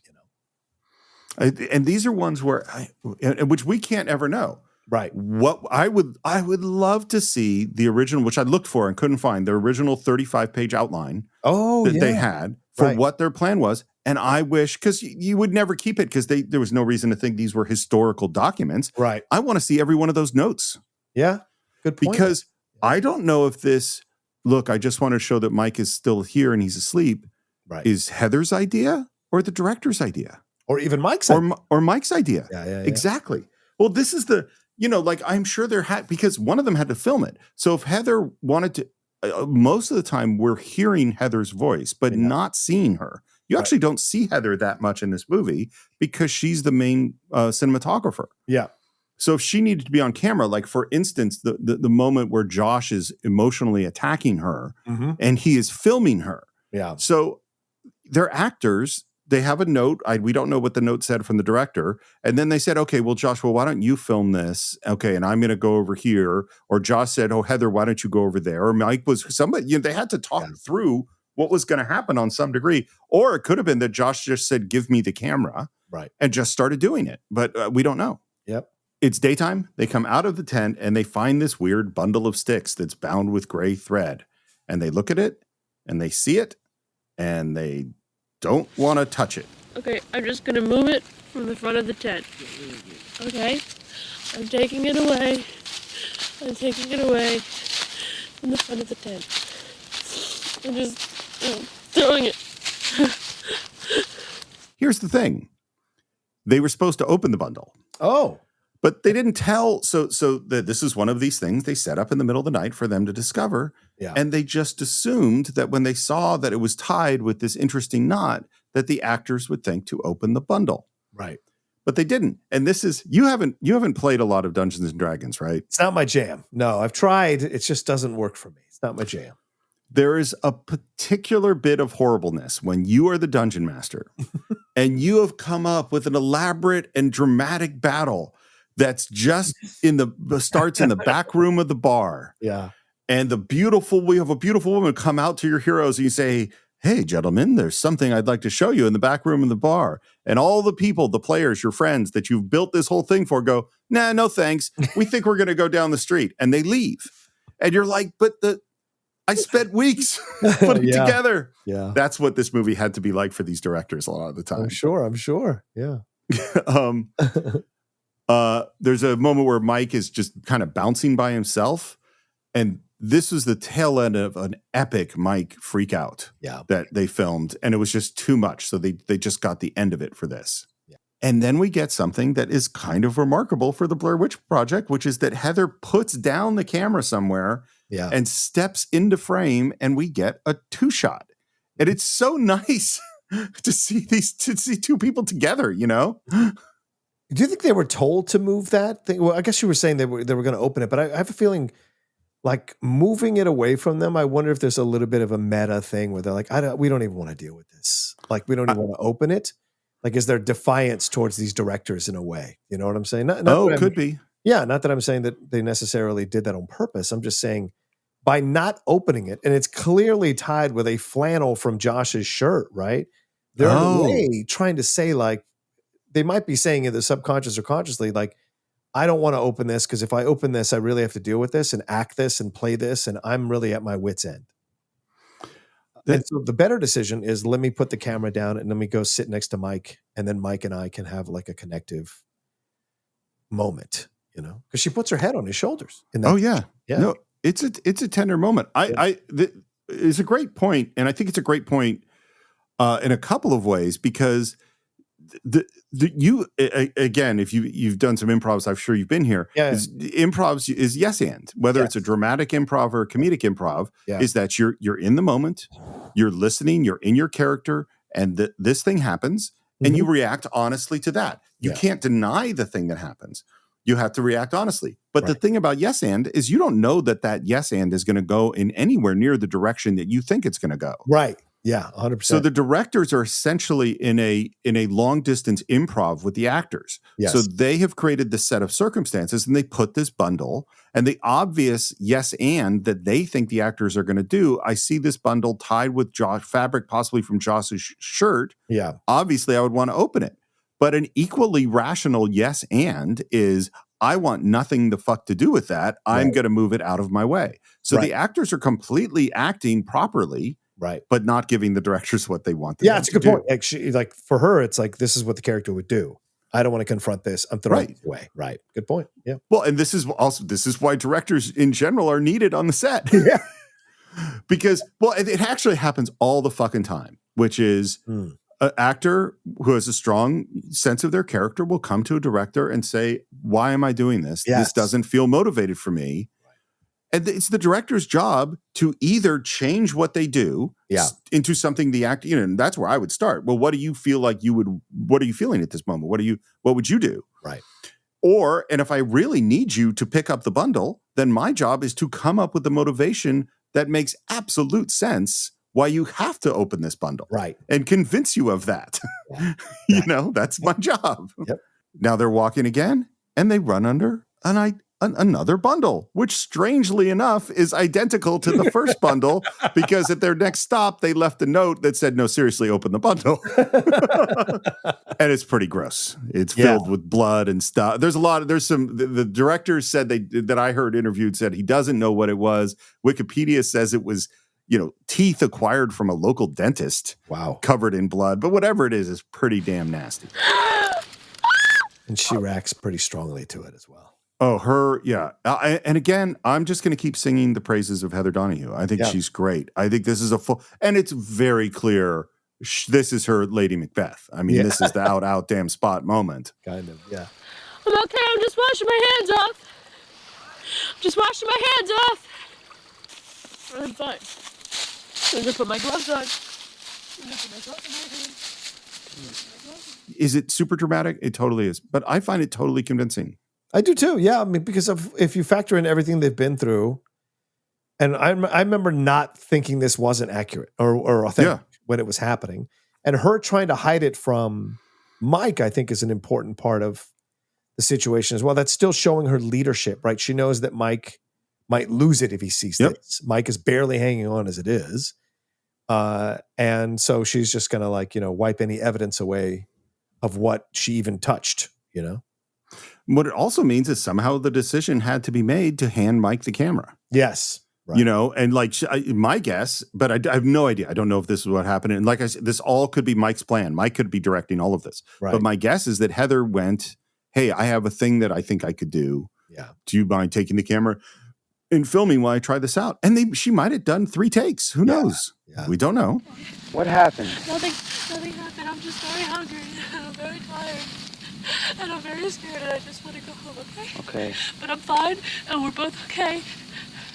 It's you can't voice that they're not okay, but you can't say it. We have to both agree that we're okay. Yeah. And the next moment, which really happened, is that she had the backpack on her back. She tried to stand up and her hair got caught in the backpack and she needed Mike's help to free it. And again, this is a use it actor moment where she stayed in it and kept doing it, Yeah. Again, she's saying all these things because as the actress and the character, that finding this thing of Josh is even more of an indication that they're going to die. And so her saying, everything's okay, it's fine, it's totally fine, everything's fine, everything's okay. And you can tell she's not okay at all. She's emotional and she's close to tears. She's barely hanging on. And the really grasping of what's going to happen to them is affecting her profoundly. We're walking, and it's another move that I've done. I haven't done it out loud, but just have a monologue in your head as you're going. And right now for Mike, it is Cal Ripken. 2,130 games. One more season, and Cal Ripken is king! Cal Ripken is king! Yeah, for those who don't know, Cal Ripken was considered the Iron Man of baseball, played for the Baltimore Orioles, and broke the record of most games consistently played without missing any games for injury or any other reason. So it happened at Camden Yards when he broke the record, and he did a whole run around the stadium, high-fiving everybody in the stadium that was down on the lower levels. It was pretty amazing. So it's one of those legendary things you probably will never see again. Because players get injured all the time. So Cal is an incredible guy. Speaking of baseball, as they are putting out their bios, because there were the bios of these filmmakers who were lost in the woods. Right. And then those bios went on to the IMDb pages for the actors who were missing, presumed dead, which is what they were listed as on IMDb when this movie came out. Well, Mike just kind of put in some details on his bio, one of which that apparently he played AA ball in the Yankee organization. And because he kind of, I think, did it as the character, Mike, that he's playing did this, but it just went into his bio. And for years, there's just this thing about apparently he's a baseball player and it's just bullshit.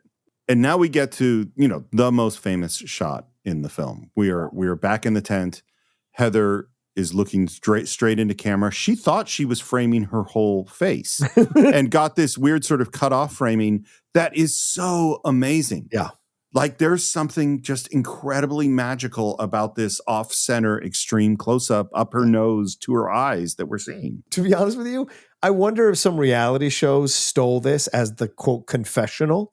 Because remember, like all these reality shows, well, I guess Real World came before this film, but there were all these reality shows in the 2000s that had confessional rooms where people would go in and tell the truth about their situations or the emotions or the things that they're experiencing. And this is essentially a confessional.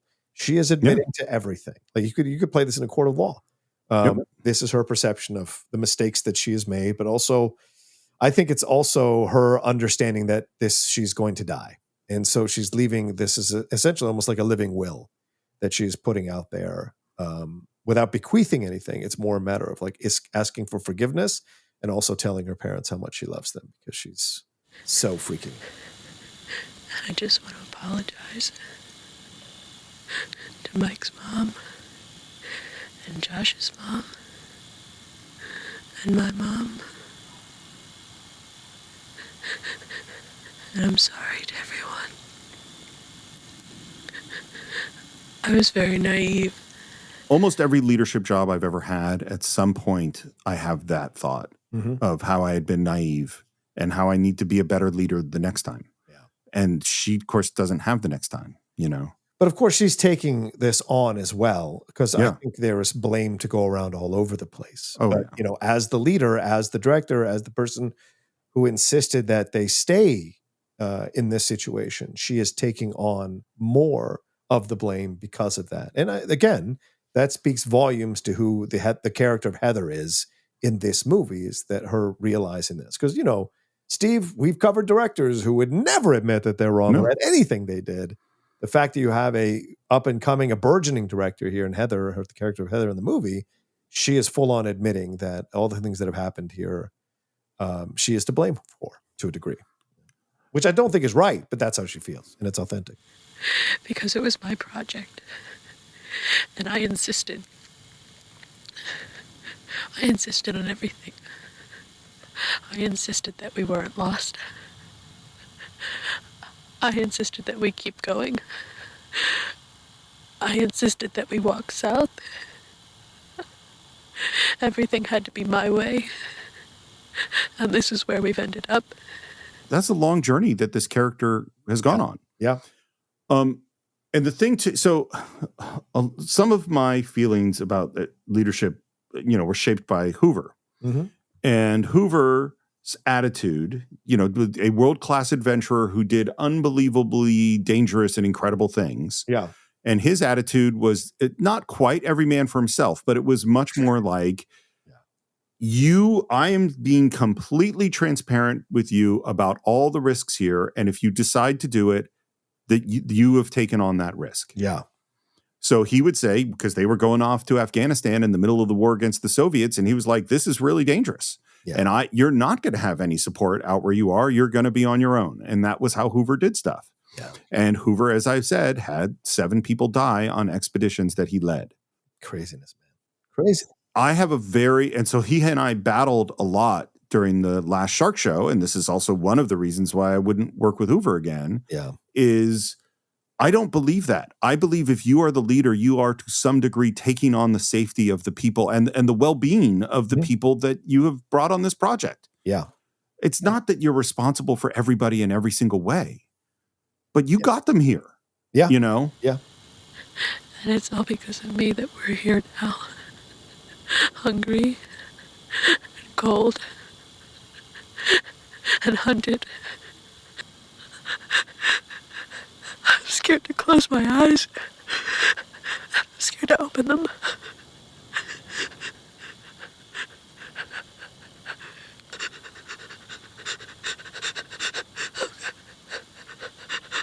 gonna die out here. It's amazing. It's an amazing moment. Amazing speech. And fuck every single person that you've nominated her, and I think she won the Razzie for Worst Actress. Fuck every single one of you. Fuck every single one of you. Just in case any of you are listening. because this is an incredible performance for a movie like this. And the accidental framing, as you said earlier, Steve, is so perfect. Having us look, like the fact that we're looking inside the nostrils, the hair on her nostrils, as she's delivering all of this, the tears that are coming down her eyes. And it's not like she's not like sobbing and uncontrollably performing. She's legitimately afraid. Like, it's so believable. And just when we're like feeling for Heather and have sympathy for Heather, and she says, I'm scared to open my eyes, which I think is an incredible line. We hear that noise behind her, and she's like, what is that? And now we have the eyes darting backwards to try to defy the laws of physics and see through the back of her head, and without turning her head around. She's just so utterly afraid to even look to see what this thing is. And it's, again, the construction of the film is so good because we never get to sit in a moment long enough to feel comfortable. And that's genius. That's great horror. There's so much to talk about in this moment. Yeah. The first of which is, I totally understand why this was among the most mocked and satired images of this time. Yeah. I saw this on Saturday Night Live. I saw this, totally. Everywhere.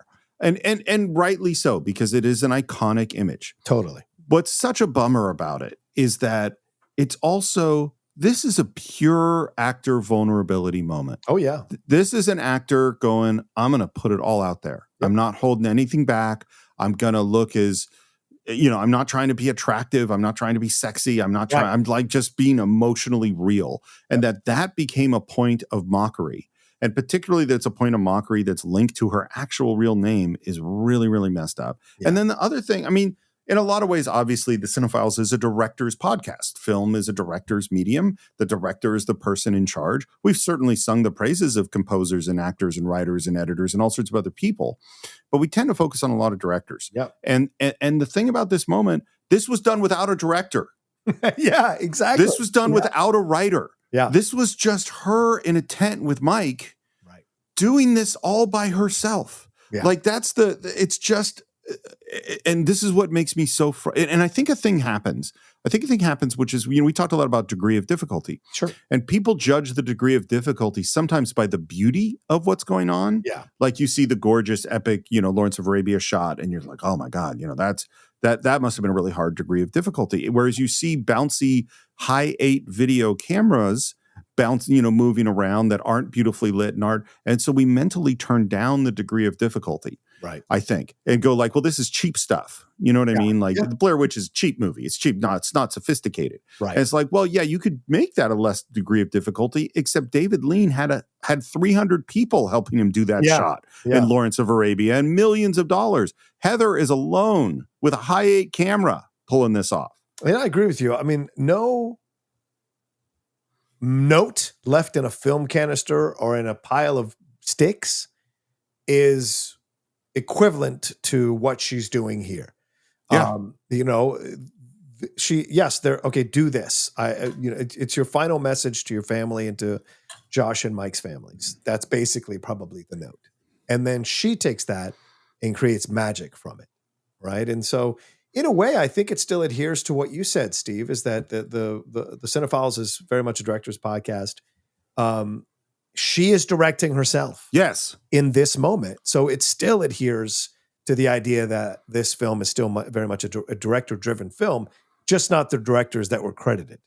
And I think in certain moments, the actors need to be seen as the directors of their own piece in a film like this. Yep. And then, of course, we're in the black. Yeah. That means some bad stuff's going to happen. And we hear some noise and we hear that zipper and we're out running, moving in the black, crying out, calling. Maybe we think it's Josh, more indistinct yelling. And then all of a sudden, after what seems like an eternity of wandering through the woods, we come across a house. Holy shit. It's a house. Oh. And this is, of course, the house that they alluded to earlier in the film, right? The residence of this person, and where they took the kids or whatever. So. Yes, the Rustin Parr house. Yeah, the Rustin Parr house, yes. Which, by the way, was actually filmed at the Griggs House, which is a 150-year-old building in Patapsco Valley State Park near Granite, Maryland, if you ever want to visit. Yeah. At night. And also, at night. And also, this is when we come upon the house, this is the first take. So Mike's reaction to finding this house in the woods is completely sincere. Yeah. And this is a creepy house, man. It's so well decorated. Talk about set design. This is incredible set design. Because you've got to make this pay off, Steve. This film doesn't work if the house isn't as creepy or fucked up or scary for a majority of the public. I think the film falls apart if it's not as creepy as they designed the house to be inside. Yeah, I think the art department, I mean, this is a low budget movie. Oh, totally. And they made the most of their budget in what they did to this house, because it is like the perfect, idealized creepy house, I think. Yeah. Most of it, and it sounds like, I feel like, I'm not sure of this, but I feel like we've moved a little bit more towards traditional filmmaking. I feel like the directors were closer once we got to this house. Probably, yeah. Most of the stuff shot on the first floor is the first day and the first sort of experience of running through the house. And it happens. I feel like the movie, when it gets to the end, it gets to the end real fast. Yes. Come on. Come on, in the house. Heather is trying to catch up to Mike. Yeah.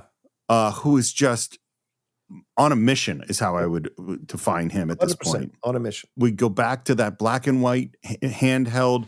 Mike, where are you? I'm right here. Where is he? Mike! And then Mike thinks he hears something upstairs. I hear him. I hear him. I hear you. Josh! And I'm going, don't go upstairs. Yeah, but I wonder about this because Mike, the film has been driven by Heather, right? Yeah. And then once we get to the house, it's Mike who takes the lead, so to speak. Because I think Mike is at this point fatalistic about it all. I think there is the sense of like, you read about it, people in the military and wars who like fling themselves into these situations because it's their last way of controlling something that is a situation that is completely out of control. And before, like, if I'm going to die on my terms. So I'm going to run into the fire, run into the dangerous situation.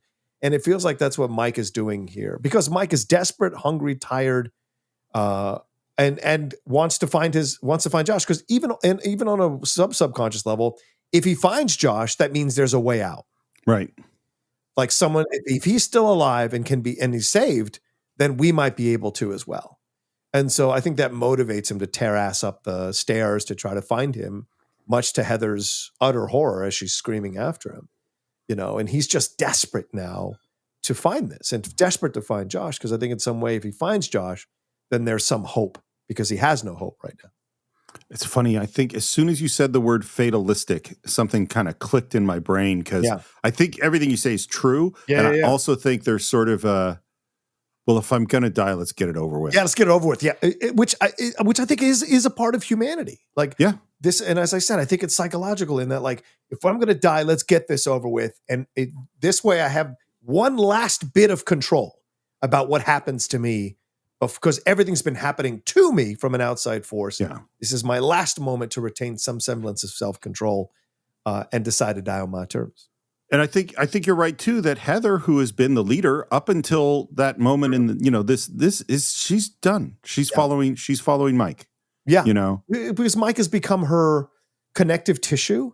And if she loses Mike and Josh, she is legitimately alone in all of this. And I think there is, and of course her care for Mike as well is coming through, especially after she's just delivered this monologue of the guilt she feels.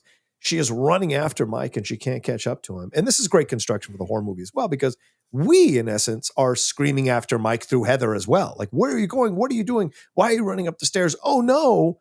And we get to see it from Heather's point of view, which I think is great. I'm going upstairs. And man, talk about delivering on a plant. Those children's handprints on the wall. Oh. Because you just heard some guy an hour ago say something about 7 kids going missing. You heard another guy say something about facing a wall. Yeah. And then you see these handprints, man. And you're like, oh, fuck. Well, there was like a mini noose when we first walked in that already is like scary. Then we see all these torn out walls and fireplaces with things in them and missing bookcases and all these walls it just looks horrific. And it got the leaves all over the place. And then Mike is going up and down the stairs going crazy. And as he's going up and down the stairs, we see the handprints. And what's great about the movie is they don't call attention to it. Like Mike doesn't stop and go, oh my God, there are handprints here on the wall. These must be all the kids that died. It is there. And you as the audience can register that and react to it in your own time, sitting in your seat in a movie theater. It's brilliant. I have a very intellectual, theoretical reason for why I think those handprints work, which is that part of why I think they really pop, because my guess is 97% of audience members see them and notice them. Yes. You know what I mean? Which you can't say of lots of detail in film. I mean, you've seen a million patterns and things on walls that you don't pay attention to in film. But I think the reason that they pop here is this is a movie that is almost devoid of detail. Is that there's 60% of the movie is dirt and branches and trees and walking in streams and dirt and branches and trees and walking in stream. So there's a numbing quality of the Blair Witch Project visually.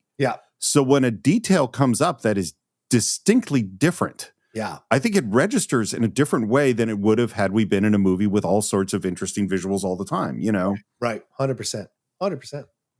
And now Mike, who has run upstairs to find Josh, decides he wants to go downstairs, and not just down to the first floor, but down to the basement. And as much as I was going, don't go upstairs, I'm really going, don't go downstairs. Yeah, because he's out of control. He's just running from one thing to the next. So it adds to the tension and fear. Come on! I hear him downstairs! Come on!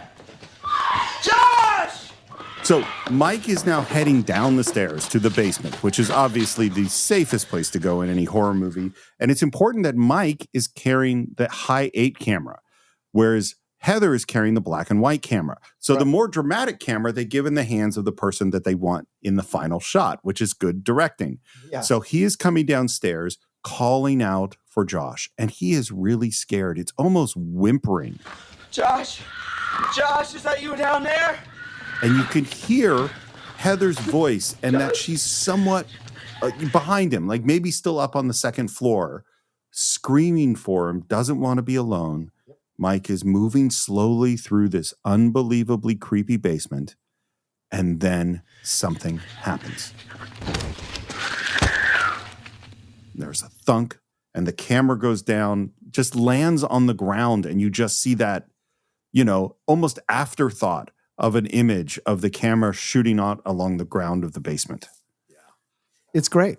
I love it because, like, again, we are caught up in Josh and Mike's running up and down the stairs, and we don't want anything to happen to him, and we want him to stop and take a moment and listen to Heather, but he is just out of his mind trying to find Josh, desperately trying to find Josh, and so that when he comes into this room, we have no idea what's going to happen, and then bang, it happens because he's walked into multiple rooms already. So we're not like anticipating that something's going to happen to him. In fact, we're probably thinking we're going to see Josh tied to a radiator or tied to a wall or something, or maybe some kind of satanic ritual and Josh is in the center of it.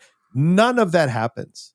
He just walks into this room frantically, and then we hear, as you said, the thud, and then the camera goes down. And then the editing, again, they keep that still shot just long enough for it to really register for us the horror of what's just happened.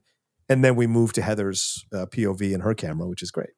Well, and I'm going to give them the benefit of the doubt. I don't know if they did multiple takes of this. I don't know how they set this up, but it seems like they're trying to make this happen in real time, that the directors have grabbed Mike, take him out of frame, put the camera on the ground, and then they are setting up by putting him into the corner because they know Heather is coming. And so when you cut to that black and white image and you hear Heather's voice, we're really with her as she is going down now into the basement where now we know something has happened to Mike. Yeah. So we know essentially we know that she's doomed. We're in a doomed POV, Right. you know? We suspected they were that Mike was doomed. So we were concerned about him running up and down the stairs. And now we go into a different mode with Heather because we know she's doomed, right? As you just said, which is great, Steve. Yeah. And she's sobbing and she's breathing as she Yeah. comes into the basement, very emotional. The camera point of view turns the corner, and there is Mike facing against the wall. Oh, so good. And there is a loud thunk. And the camera goes down, and we see them like poorly registered film running through the sprockets. And that is the end of the Blair Witch Project. I must have let out a yell like with everyone else who maybe didn't know if this was real or not in the theater. Because it was, and because I think it still works even if you know it's fake. Because it is such a shock. Because we've just seen that he is down. Just a few seconds ago, the camera went down, so we assume he's down. But to have him standing in the corner, it is such a scary image. And even if you don't remember that this is what this guy did to the two kids, one would stand in the corner while he killed the other one. Just the image of someone almost levitating, standing in that corner, and then Heather gets hit. So it registers just long enough to be terrifying, and then our protagonist is taken out, followed by what we have seen in the past to symbolize something being cut in film. And it's just brilliant. And then fucking black, and that's the end of the movie. Fuck you, deal with it. Amazing, dude. Amazing. And I just remember I must have let out a yelp of some kind, to quote Robin Williams in Dead Poets Society. There are some movies, I would say, that leave you in a state of done. Like, I'm done. Like, I saw that and it was good. I don't mean that in a negative way. Mm-hmm. I mean, like, at the end of Back to the Future, you're done. Yeah, you're like, this is great. We did it. Yeah. We're, and there's some movies that are decidedly not done. And this is a haunting image. Yeah. It stuck with me forever. Yeah. And it's so simple of like, there's a guy standing in a corner and then a camera falls to the ground. Yep. Like, and it's like, and it's because there is no way to get your head around the Blair Witch Project because it's never going to because it doesn't make sense. Right. And so you're just like, well, I don't know what happened. And that guy facing the wall is scarier than 70% of things that are really trying to scare me in horror movies. Yeah. Yeah. But it doesn't work if you don't build to it correctly. And that's why the film is still great. And I'm glad we talked about it because it's nice to reappreciate a film and go back and remember that it was great. And especially because you and I have been changed by doing this show, that we look at films in a different way now. And even though I know both of us looked at films pretty critically and analytically before, but even more so for the show, we've had that honed. And so this moment still works. And the buildup to this moment throughout the whole movie still works. And I think that speaks volumes about how this movie is still excellent because it leaves you in that moment thinking about it all on the drive home, thinking about it walking out of the theater. It's just great. Yep. And it also leads to a question from one of our patrons. Katie Nar says, I hope I pronounced your name right. So excited. My question relates to a theory about the end of the movie. Ooh. So I totally understand if you want to skip it, and we definitely do not. No, the film theorist on YouTube made a video called Film Theory Blair Witch's Secret Killers, in which he argues that Mike and Josh actually murdered Heather. When I watch the film now, I honestly can't watch it without that perspective. I'd love to hear your thoughts on the theory and these types of film theory in general. I know you've talked about it with The Shining, but this one isn't as far-fetched as the fake moon landing. Thanks. So I have not watched the film theorist on YouTube to explain this, but I can see a little bit of it, which is they're really mad at Heather and Josh takes off to mess with them and is waiting at this place that Mike leads her to, and then they kill her. I could see that you could come up with that theory. You could go all the way back to the beginning with that theory, and that it's Josh and Mike who find out that this female filmmaker wants to make a movie, and they decide that they're going to kill her. And so they go through this whole thing where it's all set up to drive her slowly more and more insane. And Josh removes himself from the situation to prep the house.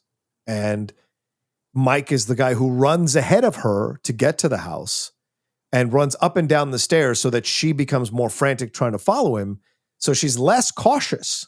So that when she comes into the room, she comes in barreling in instead of being cautious, which makes her easier prey for Josh, and then Josh and Mike kill her. That's very possible that this is something they do, or maybe wanted to do themselves as an experiment for themselves, what it would be like to kill somebody, right? The problem is we got the footage, and the footage clearly shows that we've never gotten the footage if it was that they wanted to kill her, because the footage would have never been released. Let's just take this even to a farther extreme. Yeah. Why is Josh late on the first morning? Well, obviously because he was setting up the house. Yes. Mike didn't actually kick the map into the river. He took the map and has hidden it, which is how they got to the stump twice. Why did Josh keep taking the compass? Because he was messing with the compass to mess with their sense of direction. Right. The only reason I think this theory entirely falls apart is what happened to Josh and Mike. There are 3 filmmakers that they're just on the lam somewhere. Right. The whole setup is that they've disappeared. So yeah, right. Are they on the lam? Do they kill Heather? And then, but like, these 2 guys don't strike me as the most intelligent guys to pull off a murder like this. And so I think the detectives there would have figured out evidence and what have you that these guys committed the murder. And so that would have been another element of this, this movie, right? And the story behind this movie. So I love film theories like this, like Gladiator actually died an hour into the movie. All that stuff we see is a dream. Grease, he died actually. So all the stuff with Sandy at the end where they fly off is not real. Ferris Bueller never had that whole day. I love these things because they're fun to look at and see how inventive you can be with how you look at this stuff. So I have no way I'm trying to take down film theorists for their approach to it. I think it's great. It's just that I think you can poke holes in it to where it comes out looking like that didn't happen at all. It is. I think it is a totally fun meta game. Yes. That is not the truth. Not that there is a truth here. I mean, obviously, we both know it was those 2 fishermen that murdered them. That goes without saying. That theory I could buy a little bit more. That the 2 fishermen said. They saw these 3 kids go into the woods. They're like, oh, we're going to have some fun. Ding, ding, ding, ding, ding, ding, ding.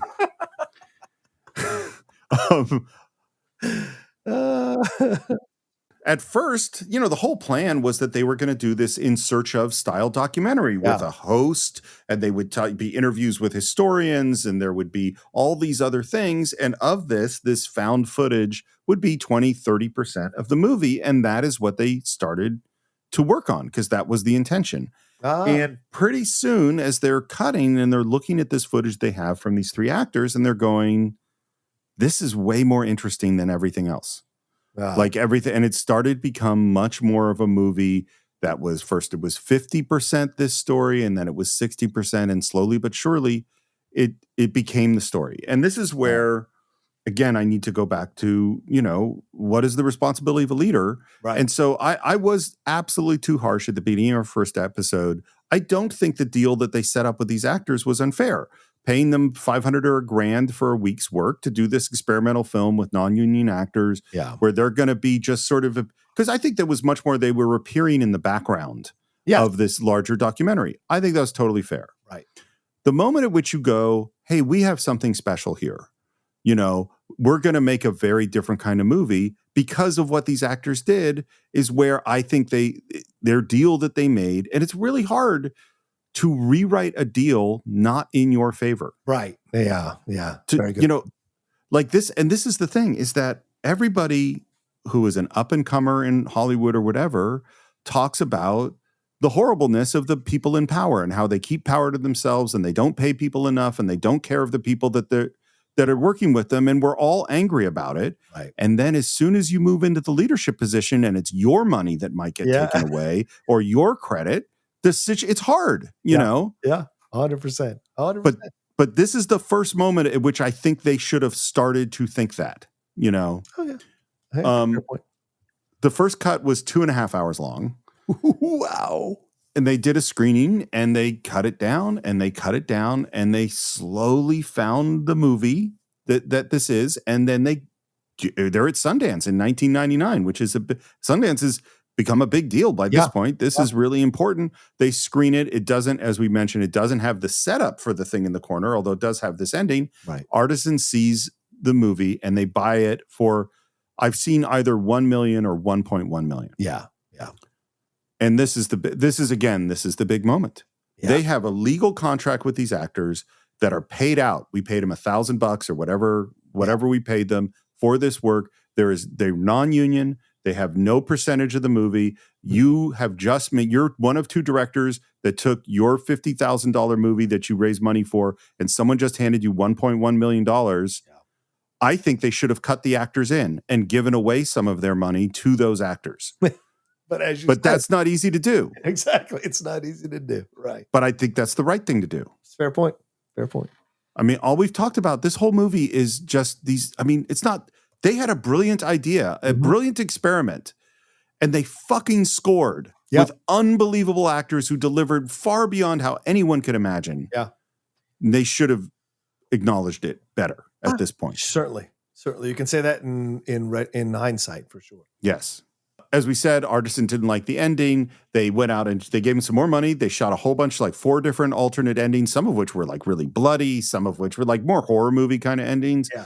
And they come back to Artisan and Artisan goes, well, which of the endings you want to go with? And they're like, well, we just want to put in that plant earlier about the facing the wall. And we want to use our original ending. And apparently the Artisan executive said something like, all right, well, it's going to cost us millions of dollars, but it's your choice.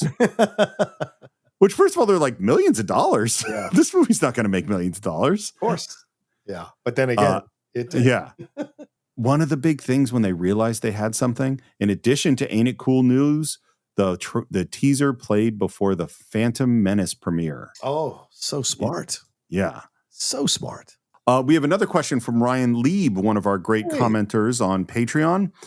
Who happened to meet Eduardo Sánchez and Michael Williams, actor and director at Panic Fest. Mm-hmm. And Ryan says, in today's always online information, always at our fingertips age, do you think we will ever see a marketing campaign like this again? He has a second question is, what is the new frontier in marketing space? What will it look like in the future? Would love to hear what you think and can't wait for your breakdown of the film. Well, we just broke it down, so we hope you enjoyed that. Yeah. And I would say, I don't think we'll ever see a marketing campaign quite like this because I think all the great marketing campaigns that come along are about timing. How would you have guessed Where's the Beef was going to be a big deal, right? I mean, you just never know. It's about timing and about delivery and about the idea. And so this took advantage of the internet just at the beginning of the internet when it was becoming a global thing and people were connecting through it. So the fact that it knew exactly how to play this in a certain way, and we didn't have as much access to information as readily as we do now. So it's different. I think where we'll see something similar to this is when AI starts to take over marketing and really take over marketing. And so it becomes, well, what's real and what isn't? And I think that's where you'll see something like that'll mirror this marketing campaign for another movie or TV show. Because just as we're recording this today, yesterday, Coca-Cola released an ad that's all AI and are proud about it. And so I think we're going to see more of that, obviously, in our advertising, and that'll bleed over into our marketing. And so we'll see an AI marketing campaign where the AI is so good, we cannot tell if the person is real or not, and we cannot tell if the things that they're saying are real or not. And I think that's going to be the new frontier in terms of marketing. I have no idea where we're going to end up. I mean, it's so because like the thing about it, I actually think part of how this movie works is that you need to have some accepted shared reality in order to have a movie that scares you with, is this real? Right. In the world that we live in, where we don't agree on reality very much, and we're constantly bombarded with things that we don't know whether or not they're real. I don't think this is as scary because it's sort of like, well, nothing's real. You know, obviously there was a truth that was commonly believed that was not the whole truth and sometimes was a lie. Right. But as we're seeing today, there was an advantage to us mostly agreeing on what was real and what isn't. And now we don't. And so I don't know where the Blair Witch fits. Yeah. It's like everything is the Blair Witch. Nothing is real. I don't know what to do. Yeah. But this marketing campaign and the film itself was a huge success. From starting at a budget for between 30 and 50,000, maybe with a couple $100,000 in when you finally added marketing and finishing the film, this movie made $250 million, making it one of the most successful independent films ever made. Amazing. And we should say, so here's what happened in terms of the actors. I mean, essentially what they felt is that they became hugely worldwide famous while they were living in poverty. They got nothing from this movie. They were, they didn't have union representative. They didn't have legal representative. They got a small performance bump when the movie came out, which I think was like 10 or 20 grand. Yeah. And finally in 2000, when Blair Witch 2 was coming out, they sued the studio and received a settlement that I think is around $300,000 each. $300K. Which is still not a lot of money. And this is, in particular, this was terrible for Heather in particular, who was roundly attacked at the beginning of the internet. And we all know what the internet is like. Yeah, 100%. Yeah. And I just saw, Amanda Seyfried has got a new movie coming out, The Testament of Ann Lee. She was on some Actors on Actors interview. And even she said, like, I see my face on all these Mean Girls paraphernalia, and Paramount Pictures still owes me money. Yeah. Even someone, because she was 17 when she signed the contract, and you would argue that there should be ways for these actors to recoup money if these studios are going to make money off their likenesses. It is madness that we don't have more tighter, stronger legislation that allows actors to go like, well, look, this movie made a lot of money, I should get paid. But studios are notoriously stingy and cook their books to lie to creatives all the time so they don't have to pay them, which is why Robert Downey Jr. is notoriously loved and hated at the same time by Marvel, because he worked out his deal to make $50 million off of every movie. And that has irritated the people there for many, many, many years. And so you see this, even someone like Amanda Seyfried in a well-received film like this isn't making the money, and let alone someone like Heather Donahue, who had literally no name before this movie came out. So it's always, the actors are always getting fucked in these situations, man. Well, and this is the worst of the worst, because there's some situations where, okay, somebody, got famous doing a big thing, but they didn't make as much money as they deserved. Right. And then there's another thing where it's like, okay, somebody made a lot of money, but they didn't really get the credit they deserved. Right. And then there's another thing where it's like, okay, someone has money and they got credit, but they're horribly mocked and abused and insulted on the internet. Right. And like, this is the trifecta, it's like she got famous, but didn't get work. Yeah. Her movie made tons of money, but I shouldn't say just her, all three of them, but they didn't make tons of money. Yeah. And in the case of Heather, it's the internet and a woman. And so it's just all the horribleness came at her without any of the benefit of fame or power or money or anything else. She got to be broke and insulted. I mean, it just really pisses me off. Yeah. But and that's, I think, one of the things about this movie is this movie instills a lot of strong passion. It is still held today, beloved and terrifying and excited. And there are a lot of people that are real haters on this film for all sorts of reasons. But that's always going to be there, right? And so, I don't really fault people for hating on the movie. You've got a right to love or hate a film as much as you like. I think the treatment of Heather Donahue, I'm 100% on your side of this stuff. It's so unfair. And it still goes on to the point that she had to change her name in the last couple of years, which I think is even more of a shame, but if you do research on her, you find out that she's the kind of person who still cares about things. And she was trying to make some changes in the town that she lives in now as a member of a board. And so there is still that desire to make a difference regardless of all the pain that she's endured. She's still trying to do something good in her life. And I think that's a positive for her as a human being all around, and then the fact that she started to show up at conventions when she swore them off for many, many years with the other actors, I think is a great healing thing, like letting this go. And kind of like what we saw with Hayden Christensen, where we saw the Star Wars fans re-embrace him after years of taking abuse. Some warranted, some not warranted in terms of criticism of his work in the films, in the Star Wars films. He has been, taken back into the bosom of the fandom because those kids have gotten older. And I think the kids who were in their teen years or 20s and ridiculing the movie have gotten older and found a acceptance and a appreciation for what these three kids did and what these filmmakers did. And so it's great to see that Heather is kind of walking back into accepting that again and getting love from people again, which I think is great. Why don't I give my final thoughts first, which are pretty short, which is, do I love this movie? No, I don't actually love this movie. Do I find this a brilliant experiment in terms of filmmaking? Yes, I do. I think it's an incredible approach to a film. And the big thing in watching this is I already respected these three actors, but I just am blown away by what they did. Do I love the film? Not necessarily. A, I'm not a horror guy, and B, all the shaky camera stuff. It's just not my thing. Right. But that doesn't mean that these three actors, particularly Heather Donahue, didn't absolutely kill it on this project. Yeah. My final thoughts are that I'm so glad we walked back into this and did it and explored all the things we explored and broke this thing down and found our way to appreciating the movie, as you just alluded to, and what these filmmakers and the filmmaker, when I say filmmakers, I mean the actors as well, because they are co-filmmakers. I think there's 6 filmmakers on this movie and what they all did to bring this film to life. And it's great to look back and find out that a film from 26 years ago can still carry the power of the horror that it carried when you watched it the first time, even though this time watching it around, I know what's going to happen and I know how it's going to end.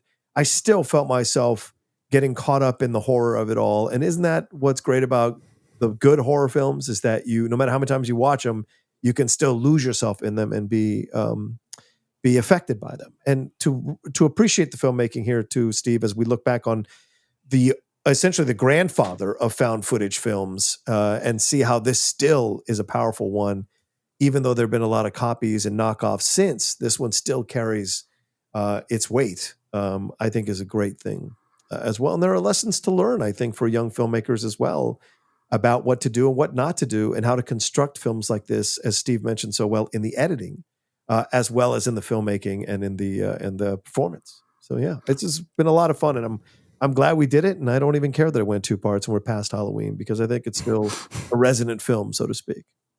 So that's what we think about the Blair Witch Project. Of course, we'd love to hear your thoughts. In particular, what did you know when you saw it, and how did you experience it as you've seen it different times? Because I think this movie definitely evolves in that way. You could check us out on our Facebook page. Just do a search for the Cine-Files. It's the Cine-Files podcast on Instagram, Cine_Files on Twitter. You can buy or stream Blair Witch along with every other film we've reviewed on Cine-Files.net. Subscribe to the show at all the usual places and leave your comments there, or reviews if you have a chance. We always love to get your comments and reviews. And you can support the show at patreon.com/the Cine-Files, as well as Apple Podcasts, where you can listen to Cine-Files shorts and ad-free versions of the show. And on Patreon, join our advisory board. And if you want to reach me, it's SR Morris on Twitter, SR Morris1 on Instagram. John, how about you? You can always reach me at The Rocha Says on all social media platforms. And please head on over to my YouTube channel. We just recently crossed 40,000 subscribers. So please head on over there, youtube.com/John Rocha Says, and enjoy all the content we got going on there.